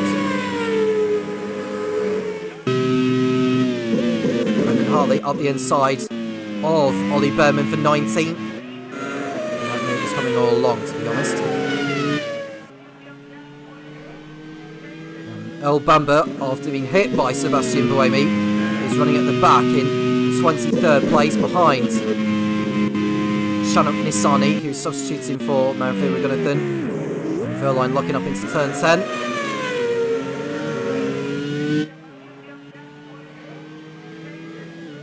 Will Bamber and Verline salvage anything from this race?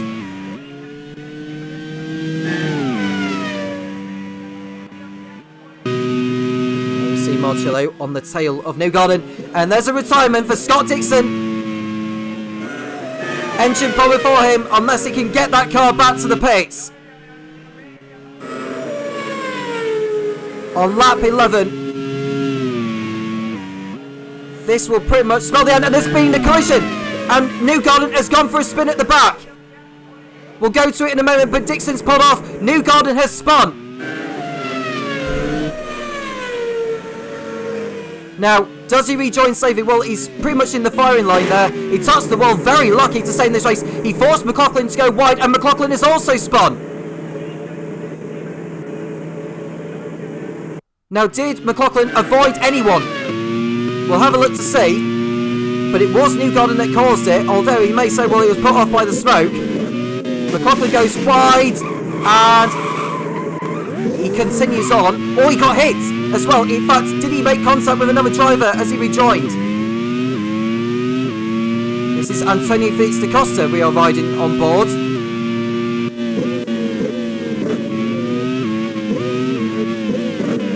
Oh yeah, he does run into the back of him, to be fair. McLaughlin able to continue, but I think Newgarden may be the one taking the punishment after all that, unless he'll say, well, it was Dixon's smoke that pretty much caused it. No further action is going to be taken. Now, does Newgarden rejoin safely? He'll have to let Nisani go through, which he does so. He rejoins at the back towards where his teammate Earl Bamber is at. What a miserable race it's been so far for Leighton House. And Dixon is still circulating round with a blown engine in 5th place. Marcello's gone through into 4th already. And I can't imagine Dixon will go too much further now. Yeah, he's going to pull off the circuit now. And he has gone for the race. Is Scott Dixon. Yet again, what on earth is happening over at Minardi?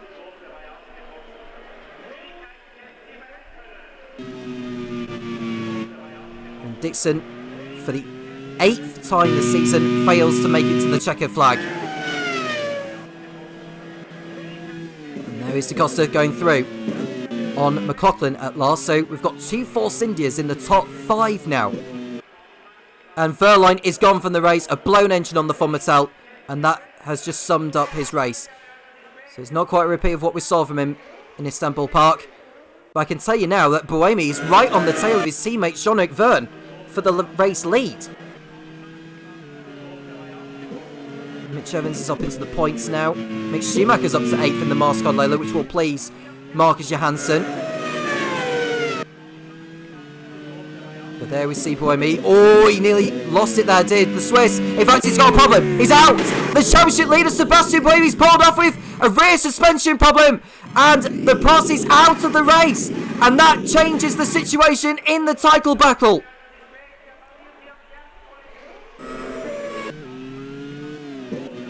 So Verne stays in the lead, but Buemi's race is over. And to make matters worse, he'll start from the back of the grid next time out in Anderstorp. That might make Leightonhouse feel a little bit better, but not so for the Prost team.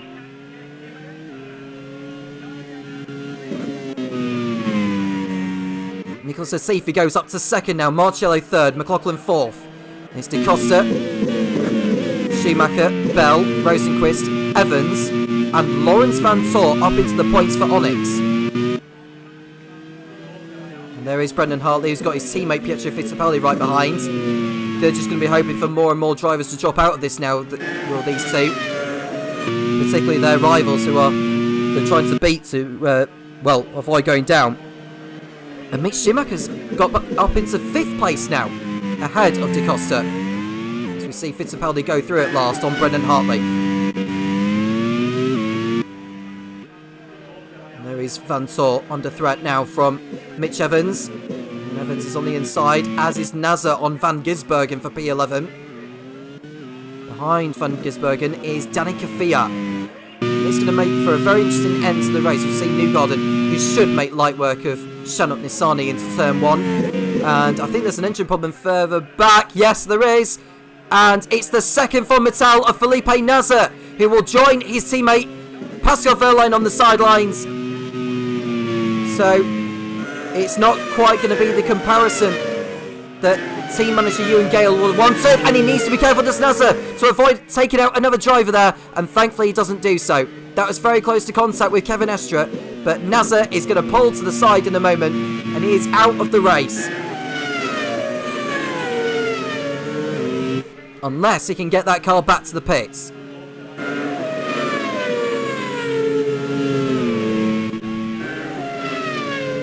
Let's continuing on. Will he get that car back to the pits?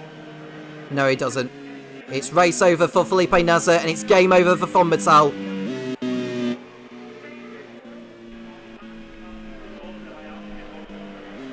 Came into this round just outside the bottom 3. 6 points ahead of 11th place Manor. He pulls off at the end of the pit lane there. It looks like a... Is the wheel falling off on that, or is that just a puncher? I don't know. But either way, Nasr is gone. And it's yet another retirement there. He pulls back into the pit lane. But Verne still leads ahead of Nicholas Latifi. Marcello in 3rd position, and McLaughlin, and Mick Schumacher up to 5th. If he can get a good haul of points, that will help Marscod Lola massively. They came into this round rock bottom on 18 points, but Schumacher's points would elevate them up the order ahead of Pacific at least. If Danica Fiat can maybe get himself up into the points as well, that'll be even better for Marcus Johansson's team. Mitch Evans running in 9th for Manor, behind Felix Rosenqvist.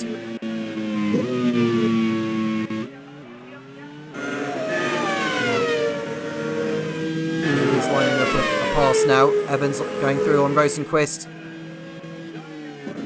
And it gets even better for Mitch Evans, having a strong race so far. So he is through. Marcello in 3rd position. Twice a podium finisher this season. Can you make it 3 today? Well, I can tell you that Christopher Bell could well throw his name into the hat for a podium finish, because he's just got through on Mick Schumacher for 5th place.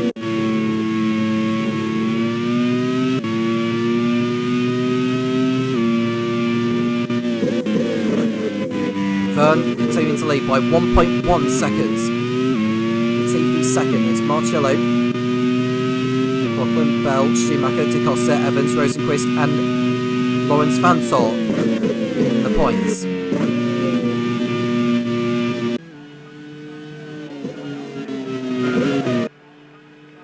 Mitch Evans under attack again from Felix Rosenquist into turn 10.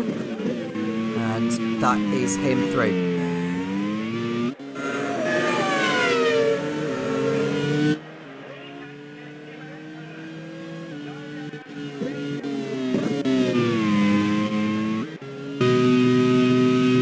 Costa.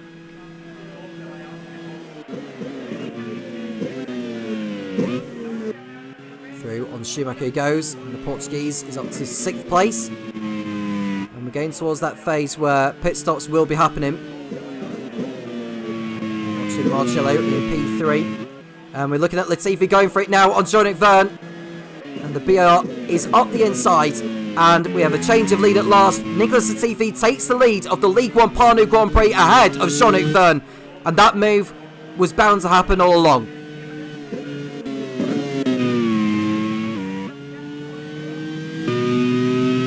Jean-Luc Verne in P2.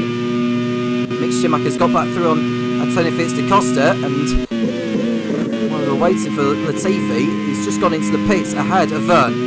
So he's only in the lead for about a kilometre or so. Rafael Marcello also in for Force India. Da Costa behind Mick Schumacher, who ducks into the pits.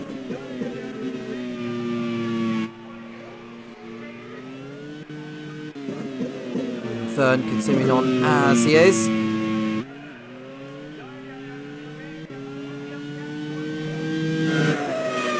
Latifi rejoins behind Ollie Behrman.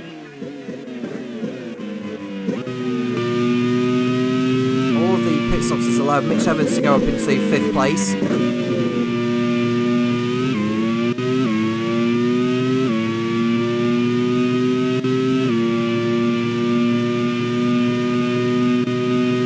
And down towards turn 10. And Shanok Nisani comes in for his first Grand Prix World Series pit stop. He's at the back behind Joseph Newgarden and El Bamba. Christopher Bell comes in from 3rd place. Having a very strong outing in only his 2nd race in the Grand Prix World Series. There we see Kevin Estre going through on Danny Kafia into turn 1 almost. Kafia able to resist.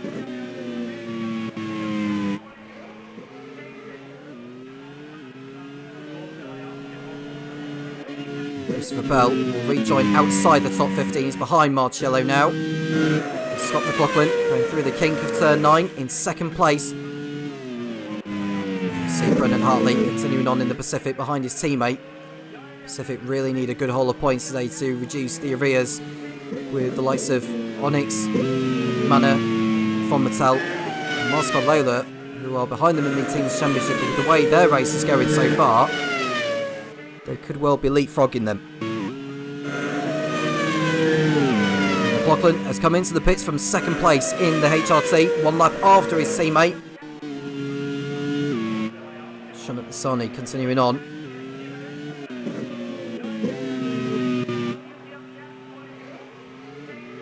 Now bearing in mind, Shannon Pisani is in his 60s. He's the father of Roy Nassani, who's raced in Formula 2 for a number of years.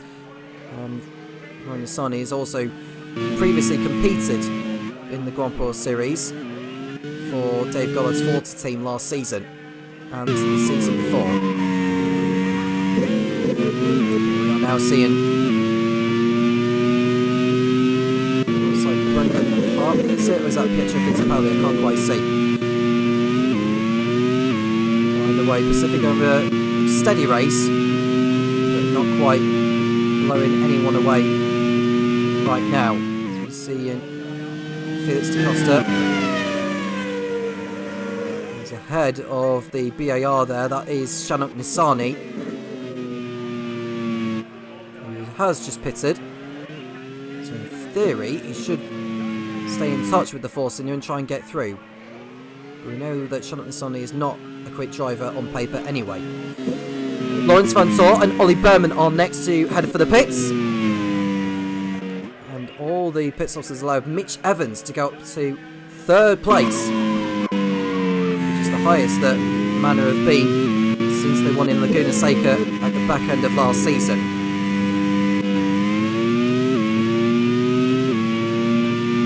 Burns lead over to Costa. He's over 20 seconds. Now, is Vern doing the one stop? It feels like it is. And there's an engine problem around the circuit somewhere. We need to go to that. But we are currently looking at Earl Bamber, who's going through on Brendan Hartley for position. But I'm sure there is an engine problem going on further round the circuit, and we need to go to that. DaCosta comes into the pits, as is Mitch Evans, but it's Mick Schumacher who pulls out. Oh, that's a terrible shame. They really needed both cars to the end to get a good haul of points because they showed some great pace so far, but it's all come to nothing. Mick Schumacher retires on his return in place of the suspended Romain Grosjean, but he'll be back for another go next time out in understart. And Bamber comes in for his first scheduled pit stop. Nicholas Latifi, he's got that's Shane van Gisbergen ahead of him now. Mitch Evans has already come into the pits, and Latifi has already gone through on this occasion. Ahead of Latifi is Felix Rosenqvist, who's just ahead.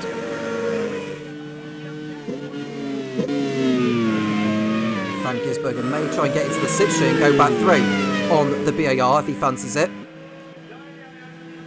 And he is fancying it now. He's going back through on the inside. It's Van Gisbergen, giving Latifi a little bit of a headache. And Latifi holds on.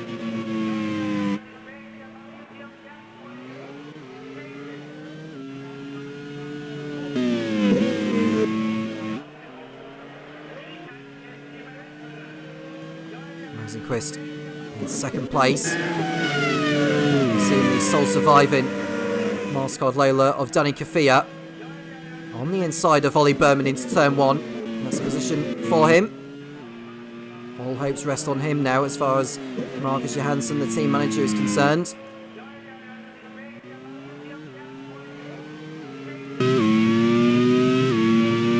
Nicholas Latifi in third place behind Rosenqvist as they go through the last chicane of the lap. It won't be too long before they get onto the rear. I think that's Shannon Pisani who they're trying to lap.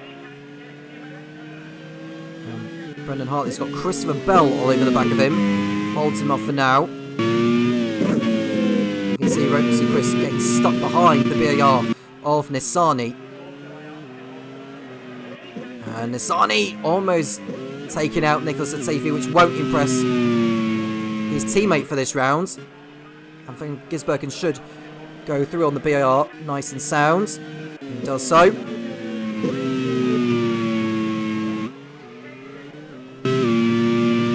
Sean McFern making his way through back markers as the race continues on. He's now on lap 27.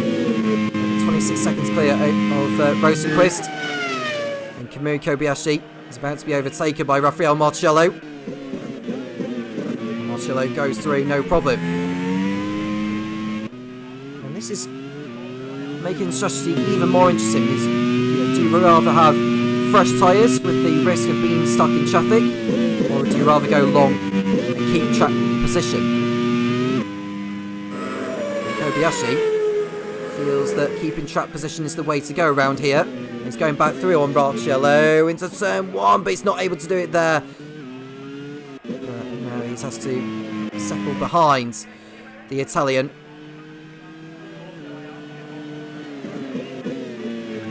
Rosenqvist under attack now from Latifi on the exit of turn 8. Will Latifi go for it? Pulls out to the left. He'll be on the inside.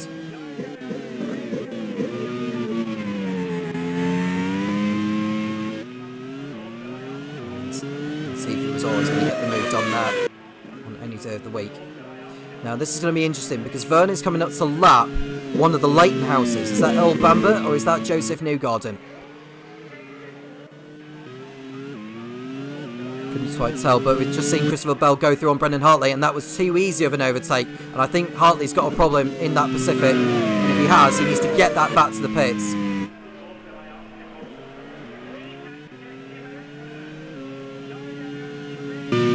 Fittipaldi's gone through. Oh no, it's Fittipaldi who's picked up the issue, sorry, not Brendan Hartley. But Fittipaldi, either way, has managed to get his Pacific back to the pits.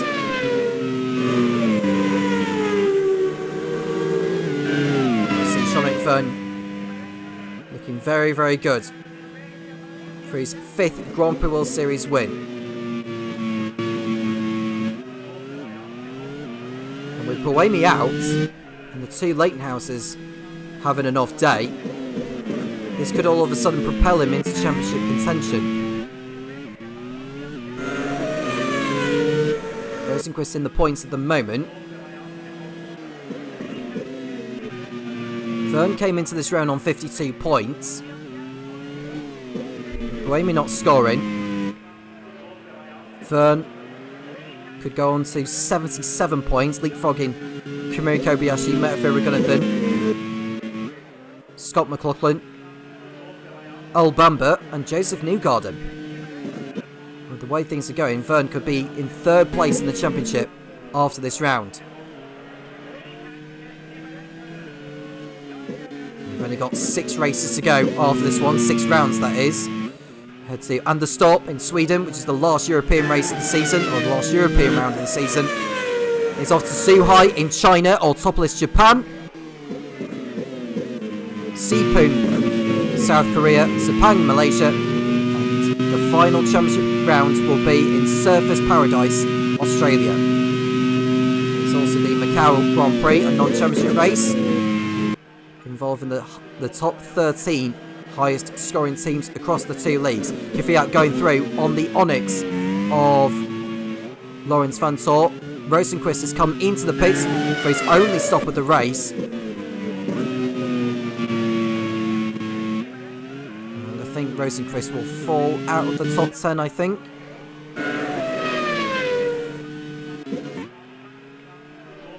Yeah, he'll fall out of the top 10. He'll have Kevin Estra for company when he comes out. Seen shut up the Sonic. 7 retirements on the race. Mick Schumacher, Felipe Nasr, Sebastian Buemi, Scott Dixon, Pascal Wehrlein, Antonio Giovinazzi, Kyle Kirkwood, and we're going to have an 8th retirement in a moment because Nicholas Latifi's engine has gone up in smoke, and once again he is not going to finish here. Shoddick Vern comes into the pits from the lead, but is Latifi able to get that car back to the pits like we've seen other drivers do today? The answer is no. And it's going to be another non-finish for Nicholas Latifi and for BAR. No, he's got to hope he doesn't collide with Vern, which he doesn't do so. Vern is already out of the pits. But Latifi pulls off in the gravel trap at turn 2. And it's no points again for him. And I doubt that Shannon Nassan is going to get a point out of this either. It's an oil leak as well for the BAR. So another problem for Will Knight, the team manager of BAR. Van Gisbergen has come into the pits for his only stop. And we've got another retirement. Oh no, sorry, I was looking at the wrong driver. It's Latifi that's just dropping down the order on the timing tower. Apologies for that. But Vern, after his pit stop, is still in the lead, ahead of Rafael Marcello, who will be in the pits again before this race is over. Now we see DeCosta go too deep into turn 10. He's running in 5th place now. And Latifi's retirement has promoted Newgarden into the top 10. Expected to be in the pits again before this race is over though, I think. Earl Bamber's up to P12 as well. Now seeing Danny Kvyat go through here on Kevin Estre into turn 1, and the move is done for Danny Kvyat. Nicely done.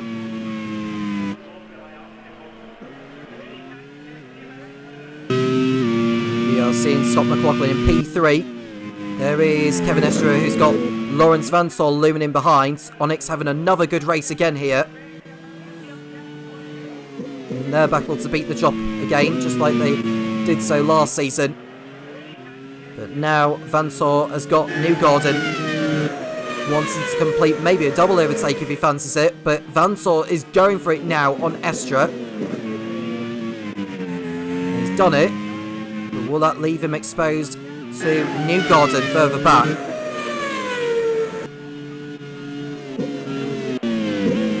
Vern, he's continuing on. Kevin Estra, he's looking to the inside. again on Van Tor, and he goes through. And all this is costing Newgarden time, and Bamber will be closing in. Leighton House may have a decision to make on what they're going to do here. Both of their drivers.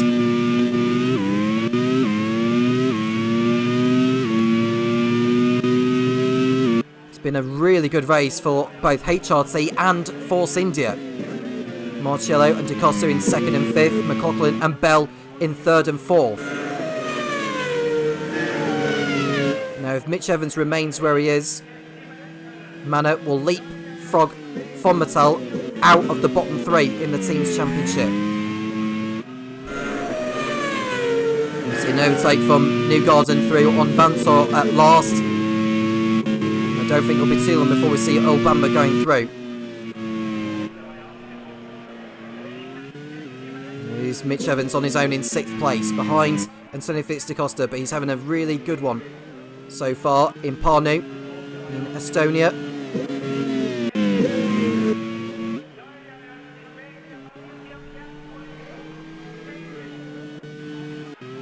And this 3.5 kilometre racetrack. Vern's lead is 6 seconds.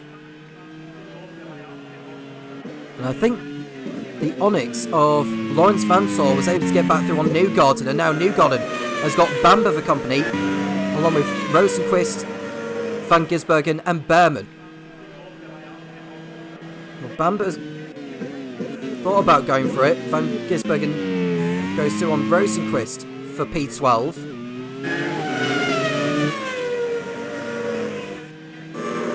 In the League 2 race, we only had 4 retirements. So far in this, with 28 laps to go, we've had 8. Bamber on the inside of Newgarden into turn 1, and that is him through into 10th position and up into the points. Goes the Kiwi. Marcello further back, over a couple of seconds clear of Scott McLaughlin. 3 seconds back from McLaughlin is Christopher Bell in 4th. But not for long. McLaughlin's engine has gone up in flames. That's a terrible shame, because had he got a strong result out of this, he could have thrown himself in championship contention. Missed opportunity for HRT.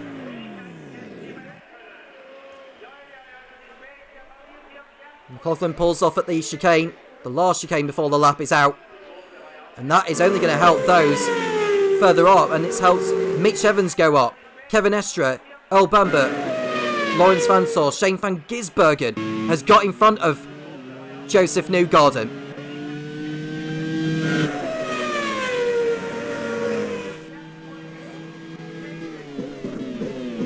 And there we see Vern. And we see, oh, there's a battle going on there, and Newgarden's off the track. Newgarden has made a mistake at turn 2, and Leighton House's race continues to go from bad to worse. He went way too deep. Now, was he watching Bamber being overtaken by Lawrence Van Tor and not concentrating on his own driving? Well, Newgarden may have some explaining to do afterwards, but this is costing Leighton House dear.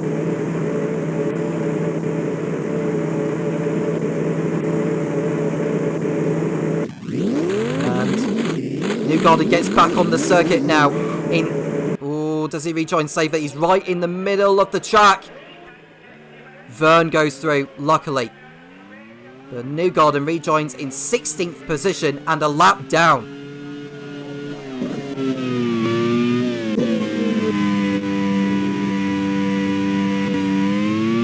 McLaughlin's retirement has promoted his teammate Christopher Bell up into 3rd place. Earl Bamber is under attack again. This time from the, well, it's Lawrence Van Tor again who's going back through into turn 1. Van Tor keeps his foot in there on the inside into turn 2, and Bamber continues to drop back.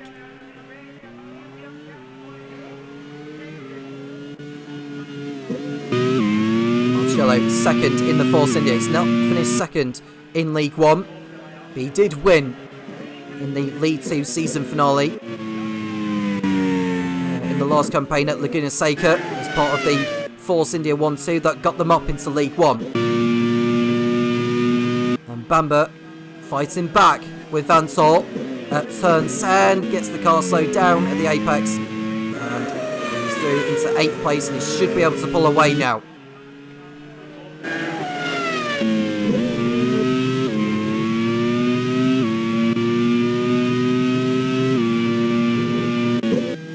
You see Rosenquist and Berman fighting it out for P11. We've got the second round of pit stops to come involving the 2 stoppers.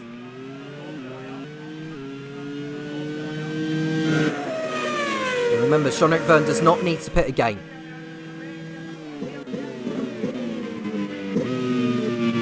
Van Gisbergen went long. Evans did as well, I think.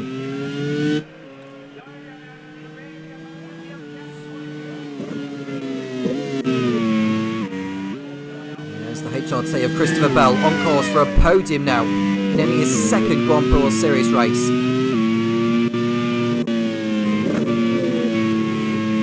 He filled in for the dropped Alexander Sims in Turkey. It was Bell.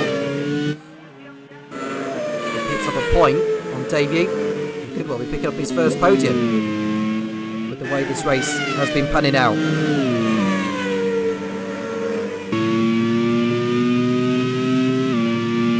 This is lap 39. Vergne continues to lead.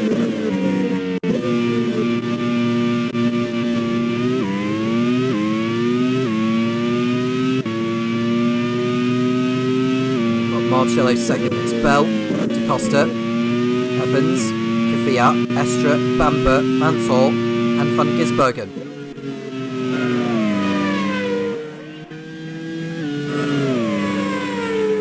Don't be at all surprised if we see any more drama, because we've had so much of it in this race.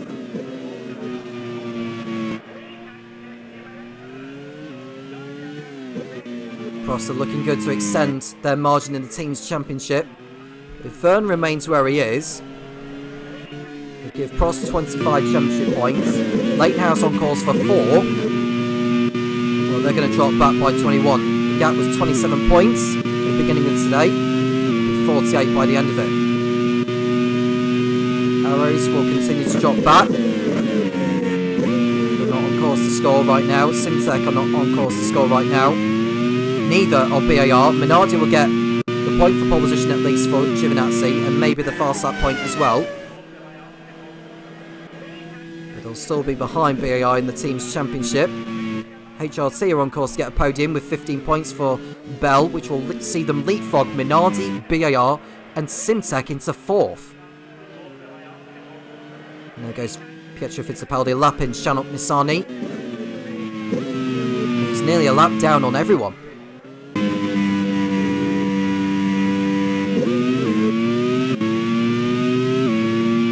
Force India, as far as their race is concerned, to get 33 championship points. If they do that, they'll go in front of Minardi and BAR, go on to 87 points, which will pretty much secure their place in League One next season. Just seen Vergne going through the slalom chicane. Oh, Bamber has come into the pits for his 2nd scheduled stop. We're coming back out in a moment, will the Kiwi. There he is, look. Behind Vergne, just ahead of Newgarden on the circuit. Marcello has come in from 2nd place.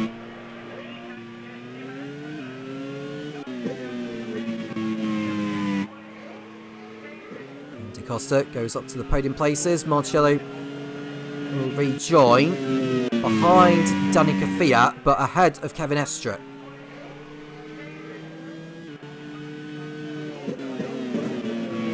Kevin Estra, I think, is just going through turn 2 now, but Marcello is ahead of Estra.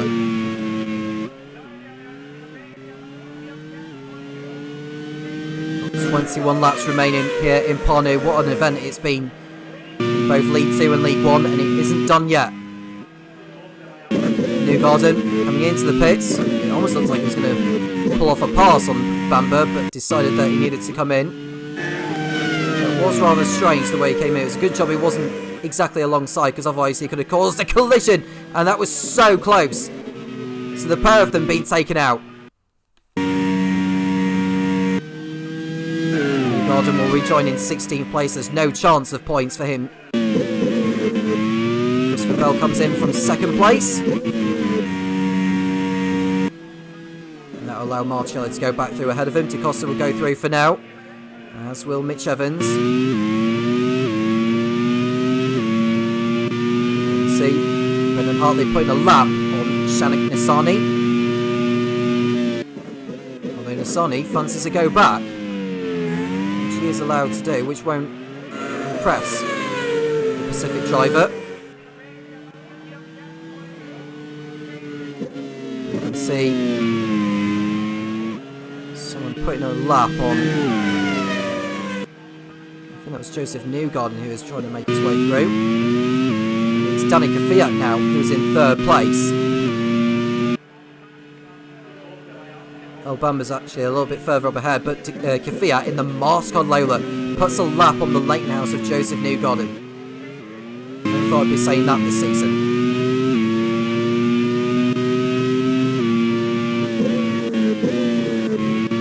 And El Bamba has got through on Van Sor and Berman, who've just both been in the pits. So that releases Bamba, who is now behind Jean-Luc Verne, with a chance to try and unlap himself.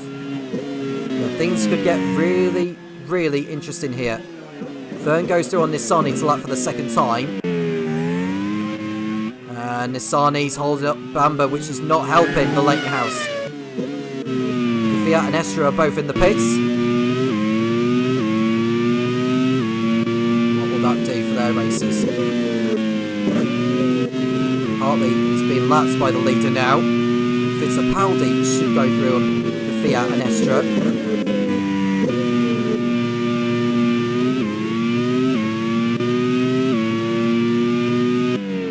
See Marcello lock it up at turn 10 and gain away with it.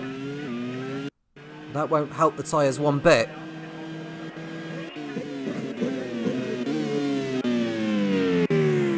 Stays off the grass and keeps it on the tarmac. Nissani's coming into the pits for the 2nd scheduled stop. Now we see Verne on the tail of Kevin Estra, who's just pitted. And that might give the chance for Brendan Hartley to make his way through. Verne not confused which way he needed to go, and this might get interesting here. And there's contact between Bamba and Estra, and that very nearly took the race leader out. Here we are with Bamba on Hartley. He just didn't get the car slowed down in time there. I don't think any action will be taken on that, but that was rather clumsy by Bamba, who was too desperate to get that overtake done. See, no further action is taken. Van Gisbergen up to 3rd place now. I think he was one of the one-stoppers as well, is Van Gisbergen, so he can go to the end. Don't think he'll hold on to the podium though. I think it'll be too much of a long shot. We've seen Rafael Marciello in 2nd place. He's over a pit stop behind Jean-Luc Verne now. So if anything does happen to Verne and he needs to come in, he'll probably still remain in front of Marciello.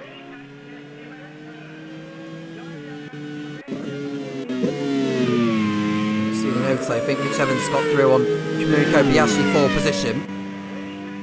He's up into 7th place now. What a race it's been for Manor today.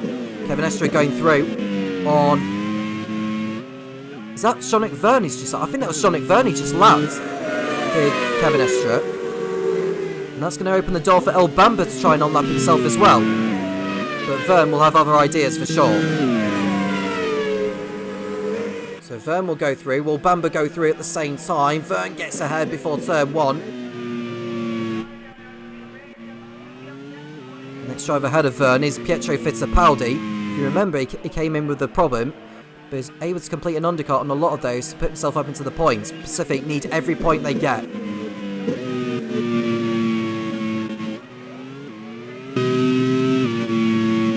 As far as the team's championship is concerned, Manor will leapfrog from the tail and out of the bottom 3.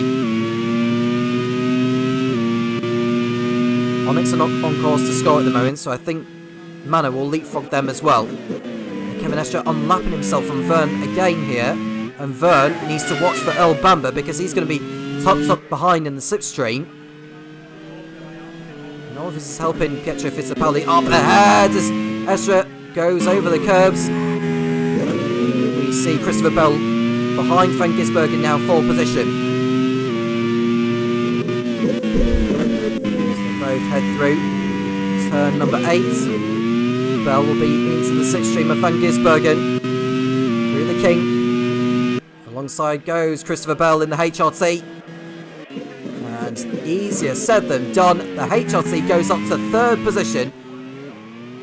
And in his second outing, Bell is looking good for a top 3 finish. But Kamui Kobayashi is out of the race in the Simtek with what looks like a gearbox problem. And that ends the day for him. It's not going to be a repeat of his podium finish in Turkey last time out. It's a gearbox problem, as I've already mentioned. And Kobayashi's car is lifted over the Armco. And all that has helped Fittipaldi go up into 9th and Kvyat up to 8th. Kevin Estre into the points also for Onyx. And Byrne lapping Estre again, and Bamber fancies a go. He might be able to get up into the points, and he does so. Bamber up into the points for Leightonhouse.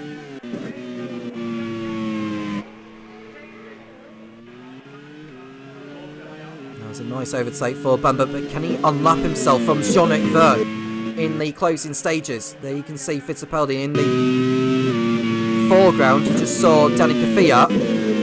And that's what Earl Bamber will be thinking. He needs to ideally try and unlap himself from Jean-Luc Verne and pull away. Here he goes. Bamber on the inside. Does Verne let him go here? I think just to minimise his race, because he's losing time, just letting back markers back through. And Bamber is through on Verne.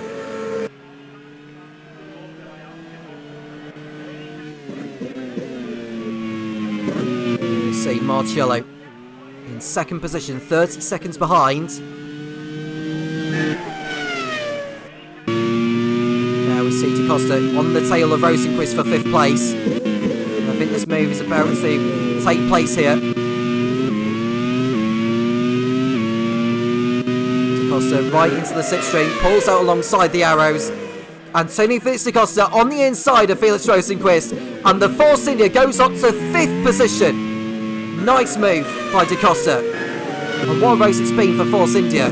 Will it get even better?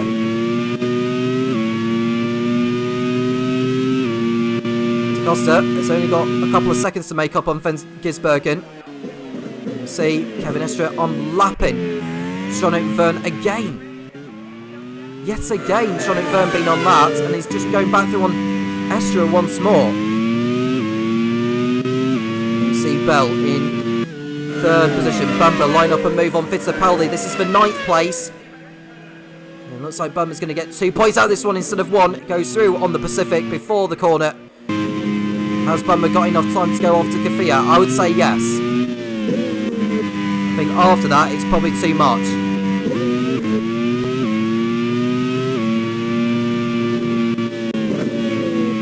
You see Verne, who's been unlapped by Estre. Not been too long before Lawrence Van Tor has a go. We're looking at Ollie Berman, who's behind Brendan Hartley in the fight for 13th, with 12 laps remaining. And the gap between Verne and Marcello has come down to less than 28 seconds. And that's the Simtek of Ollie Berman going through on the Pacific.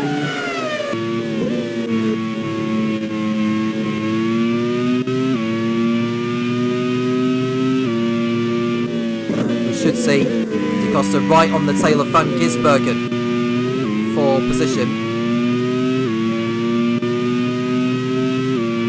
Should see an overtake from Da Costa in a moment. Here he is, look. Going through on Shane Van Gisbergen. And Da Costa is through up to 4th place. What a day this is turning out to be for Ed Spencer's team.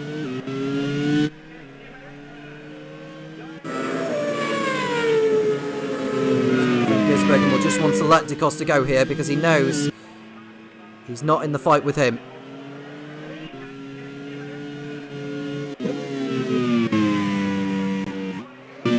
Jean-Luc Vergne has been unlapped by Pietro Fittipaldi. Well, I say he's been unlapped. Kevin Estre just got through on Fittipaldi, and Vergne has got through on Fittipaldi at the chicane. That would have been a nervy one for the team. And Laurens Vanthoor is going for it now on Fittipaldi. And Vanthoor goes through on the Pacific, providing he gets the car slowed down, which he does so. And Bell has just lapped Nissany, but Nissany is going to get into the slipstream and try and unlap himself from the HRT, which is not going to please team manager John Munro. So he's through. There is Nissany. Now Bell is going to be under threat from Da Costa very shortly. I'm certain of it. And Bell goes through and should try and pull away through the corners without giving Nissany the toe down the straights.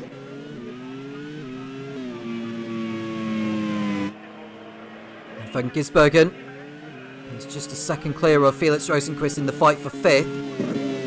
Mitch Evans may get involved in the fight in the next few laps as well. Da Costa goes through on Nissany. Nissany may try and get back into the toe, just like he did with Christopher Bell on the previous lap. Although actually it might be a bit too far back. But there is Jean-Luc Vergne. He's behind Kevin Estre on the road. But he doesn't need to do anything silly. He just needs to bring the car home, and it'll be a second win in a row for the Prost team. It'll be Vergne's first win since the season finale in Season 1, when he became champion with BAR. And Laurens Vanthoor going for it again on Fittipaldi, this time at turn 10. And he's done it now into the left-hander, and that's him through to 11th place.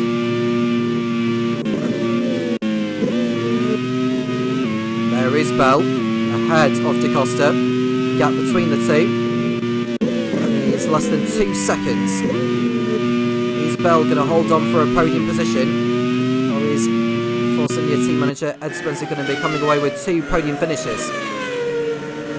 And Van Gisbergen gets held up by the BO of Nissany. This will annoy him so much.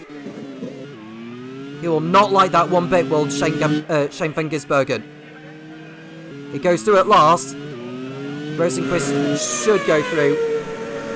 No problem here, although Nissany is making it more difficult than necessary. We go back to Marcello. He's 25 seconds off the lead. Nissany going through, or trying to unlap himself from Rosenqvist. Don't know how Nissany will be feeling after the race. He's been fighting it out with drivers, albeit not for position.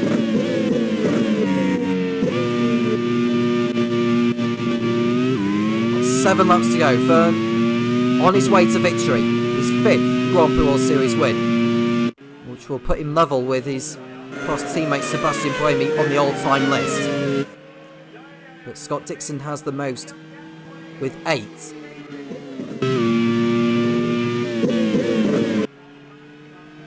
And there is Behrman behind Fittipaldi for 12th position. We'll see Marcello. He'll be closing in. There is Behrman going through on Fittipaldi at last. Since they won't be coming away with any points today. Bell most certainly will be, but will it be on the podium? Let's pull out a gap now on Da Costa.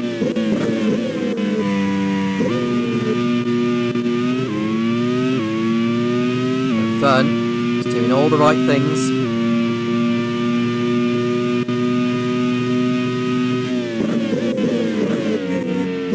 Six laps to go. Marcello now second. And then it's Bell, De Costa, Van Gisbergen, Rosenquist, Evans. Kvyat on course for good points for Marscaloa in 8th, El Bamba 9th, and Kevin Estra in 10th. The gap between Kvyat and Bamba is a little over 5 seconds. We're looking at Mitch Evans going through on Felix Rosenquist into turn 1. Manus Race is getting better here. Evans through, and that's 6th position going in the way of him. And it looks like Man are going to be coming away with 18 championship points, which is their biggest haul of points so far this season, and they are for sure going to be leapfrogging out of the bottom 3. They'll be overtaking Onyx as well, up to 9th in the team standings. The biggest jumpers are going to be Force India. They're going to be leapfrogging Nardi and BAR. You see Rosenquist going back through on Evans for 6th position. Fighting it out all the time, those two.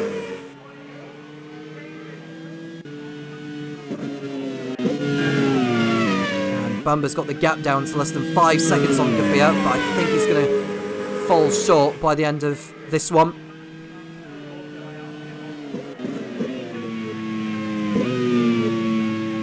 And Vern is stuck behind Estra still, and surely he's going to be lapping him before the race is over.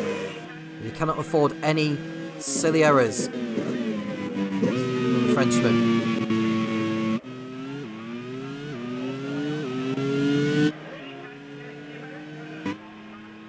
There is Vern behind Estra. 4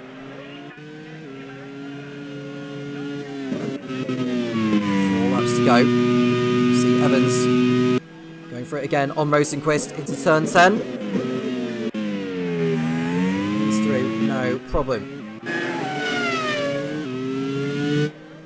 Nice overtake there by Evans. Kvyat is just coming to lap the BAR of Shanot Nisani.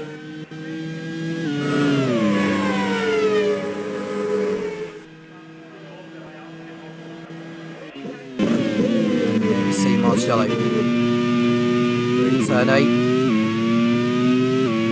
Of course, for his best League 1 result. And Kvyat just heading through turn 2 there, just needing to not make any more mistakes. He's got El Bamba closing him down with only 4 laps remaining. So 8th is still possible for Bamba.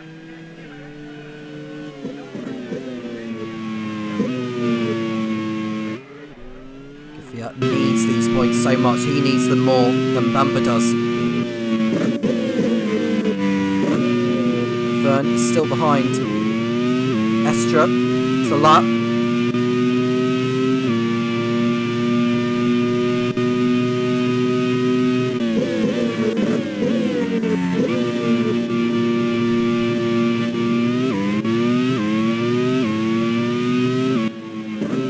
Look at Marcello again.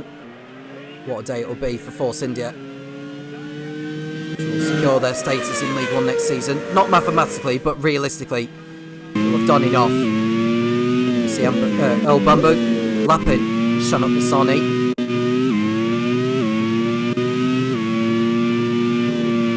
The gap between Bamba and Kvyat in the last sector. They're just going through sector 1 now. The gap is actually 1.8 seconds. Bamba may have a shot at it on the final lap. Christopher Bell has got a margin of 3 seconds on De Costa.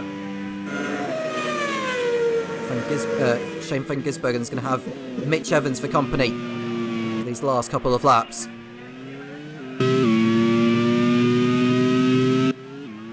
And you see Vern still stuck behind Estra. What does Estra decide to do here? Lets Vern go, but he's going to be into the slipstream once more of the past.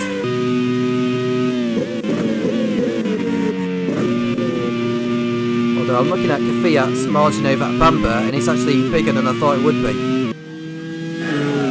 We see Newgarden. He's not going to get anything from this race, but he's going to go through on Brendan Hartley for 14th position. driver ahead of him is Pietro Fittipaldi. But Jean-Luc Vergne has now started the final lap of the race. What a race it's been by the Frenchman. As we watch Shane van Gisbergen lock up into turn 10. He's still in front of Mitch Evans, albeit not by much. We go back to the race leader. What a race it's been, providing he doesn't get tripped over by any of the butt markers, including Kevin Estre behind. It looked worrying for the Prost team after Buemi went out earlier on with suspension problems, but Vergne has done all what he needed to have done today and end the winning hoodoo and push Prost even closer to the title. Jean-Luc Vergne wins the League One Parnu Grand Prix. The drought is over. Here's a Grand Prix World Series race winner for the first time in a very, very long period. We've seen the lap tiles coming through. Kevin Estre taking the final point in 10th place, but Raffaele Marcello is going to come through to grab a second place finish for Force India. That's their best result of the season so far. And what a day for Christopher Bell in his second outing in this championship. He's going to bring the HRT home for another podium position, and the first for him, holding off Antonio Felix da Costa, who brings home a 4th place finish. And Mitch Evans has just got by Shane van Gisbergen, his teammate, on the last lap. But it's a good haul of points for the Manor team and for team manager Sam Hull. They are out of the bottom 3 after today's result. Felix Rosenqvist 7th. Denis Kvyat 8th for Force India. Marcel Lola, Earl Bamber is 9th, and the last lead driver on the lead lap. It's a victory for Jean-Luc Vergne and for Prost. It's 2 in a row for the team, and another day to celebrate. Raffaele Marcello 2nd, Christopher Bell with his first podium position in 3rd place. Antonio Felix da Costa makes it 2 Force Indias in the top 4. They are pretty much safe from relegation. Mitch Evans 5th, had a Shane van Gisbergen. Felix Rosenqvist 7th, Denis Kvyat 8th, much needed points for Marcel Lola. Earl Bamber, a couple of points for Leighton House in 9th, with Kevin Estre taking the final point and a lap down. Lawrence Van Tol just outside the points in 11th, ahead of Ollie Behrman and Pietro Fittipaldi. Joseph Newgarden in a really disappointing 14th. Brendan Hartley 15th, had a Charlotte Nissani, the last of the finishers. Kamui Kobayashi retired with gearbox problems. Scott McLaughlin also out. Nicholas Latifi out with an oil leak. Mick Schumacher could have picked up some MasterCard Lola points today, but retired also. Felipe Nasser out. Sebastian Buemi out from the lead. Scott Dixon also retiring yet again. Pascal Verlaine, Antonio Giovinazzi and Kyle Kirkwood were the rest to not finish. The points for pole position and fast lap went to Minardi and Antonio Giovinazzi. But it's another win gone begging for the team, and they are very much out of the championship fight. There's no way surely they're going to come back from that now. It's 2 in a row for the Prost team, and what a day for Jean-Luc Vergne, as that result, I believe now, has seen him go up to 3rd place in the championship with that win, and it's been a long time coming as well. For Minardi, it's been another day to forget for them. Both cars out of it, and I'm sure they're out of the championship running as well for both the drivers and the team's championships. What have Leighton House got to respond? It's been a really disappointing day for them, and it's really handed the initiative to Prost. For Force India, it's been a day to celebrate, and 2nd and 4th will do for the team, most certainly. And for team manager Ed Spencer, they've got some breathing space now as far as the relegation battle is concerned. Manor out of the bottom 3, Mattel fall into it. Marscard Lola leapfrogging Pacific off rock bottom. It's changed the picture quite drastically in that part of the league. More of that to come in the voice of Topher Smith. What a day it's been for Parnu's first ever round in the Grand Prix World Series. I'm done for the day. It's over to Topher Smith, and I'll be back for the next round in Anderstorp in a couple of weeks' time. Topher, it's over to you. Well, if anyone called that podium today, I'd like tonight's lottery numbers, please. An absolutely barnstorming race today, and it has culminated in Jean-Luc Vergne's first win of the season, a first win since season 1. It's been a long time coming for the Frenchman. But how has this affected the standings after the Estonian race here in Parnu? Sebastian Buemi still leads the championship on 110 points, ahead of Rosenqvist on 93. And Jean-Luc Vergne's victory today shoots him up to 3rd in the standings on 77, 4 ahead of Joseph Newgarden on 73.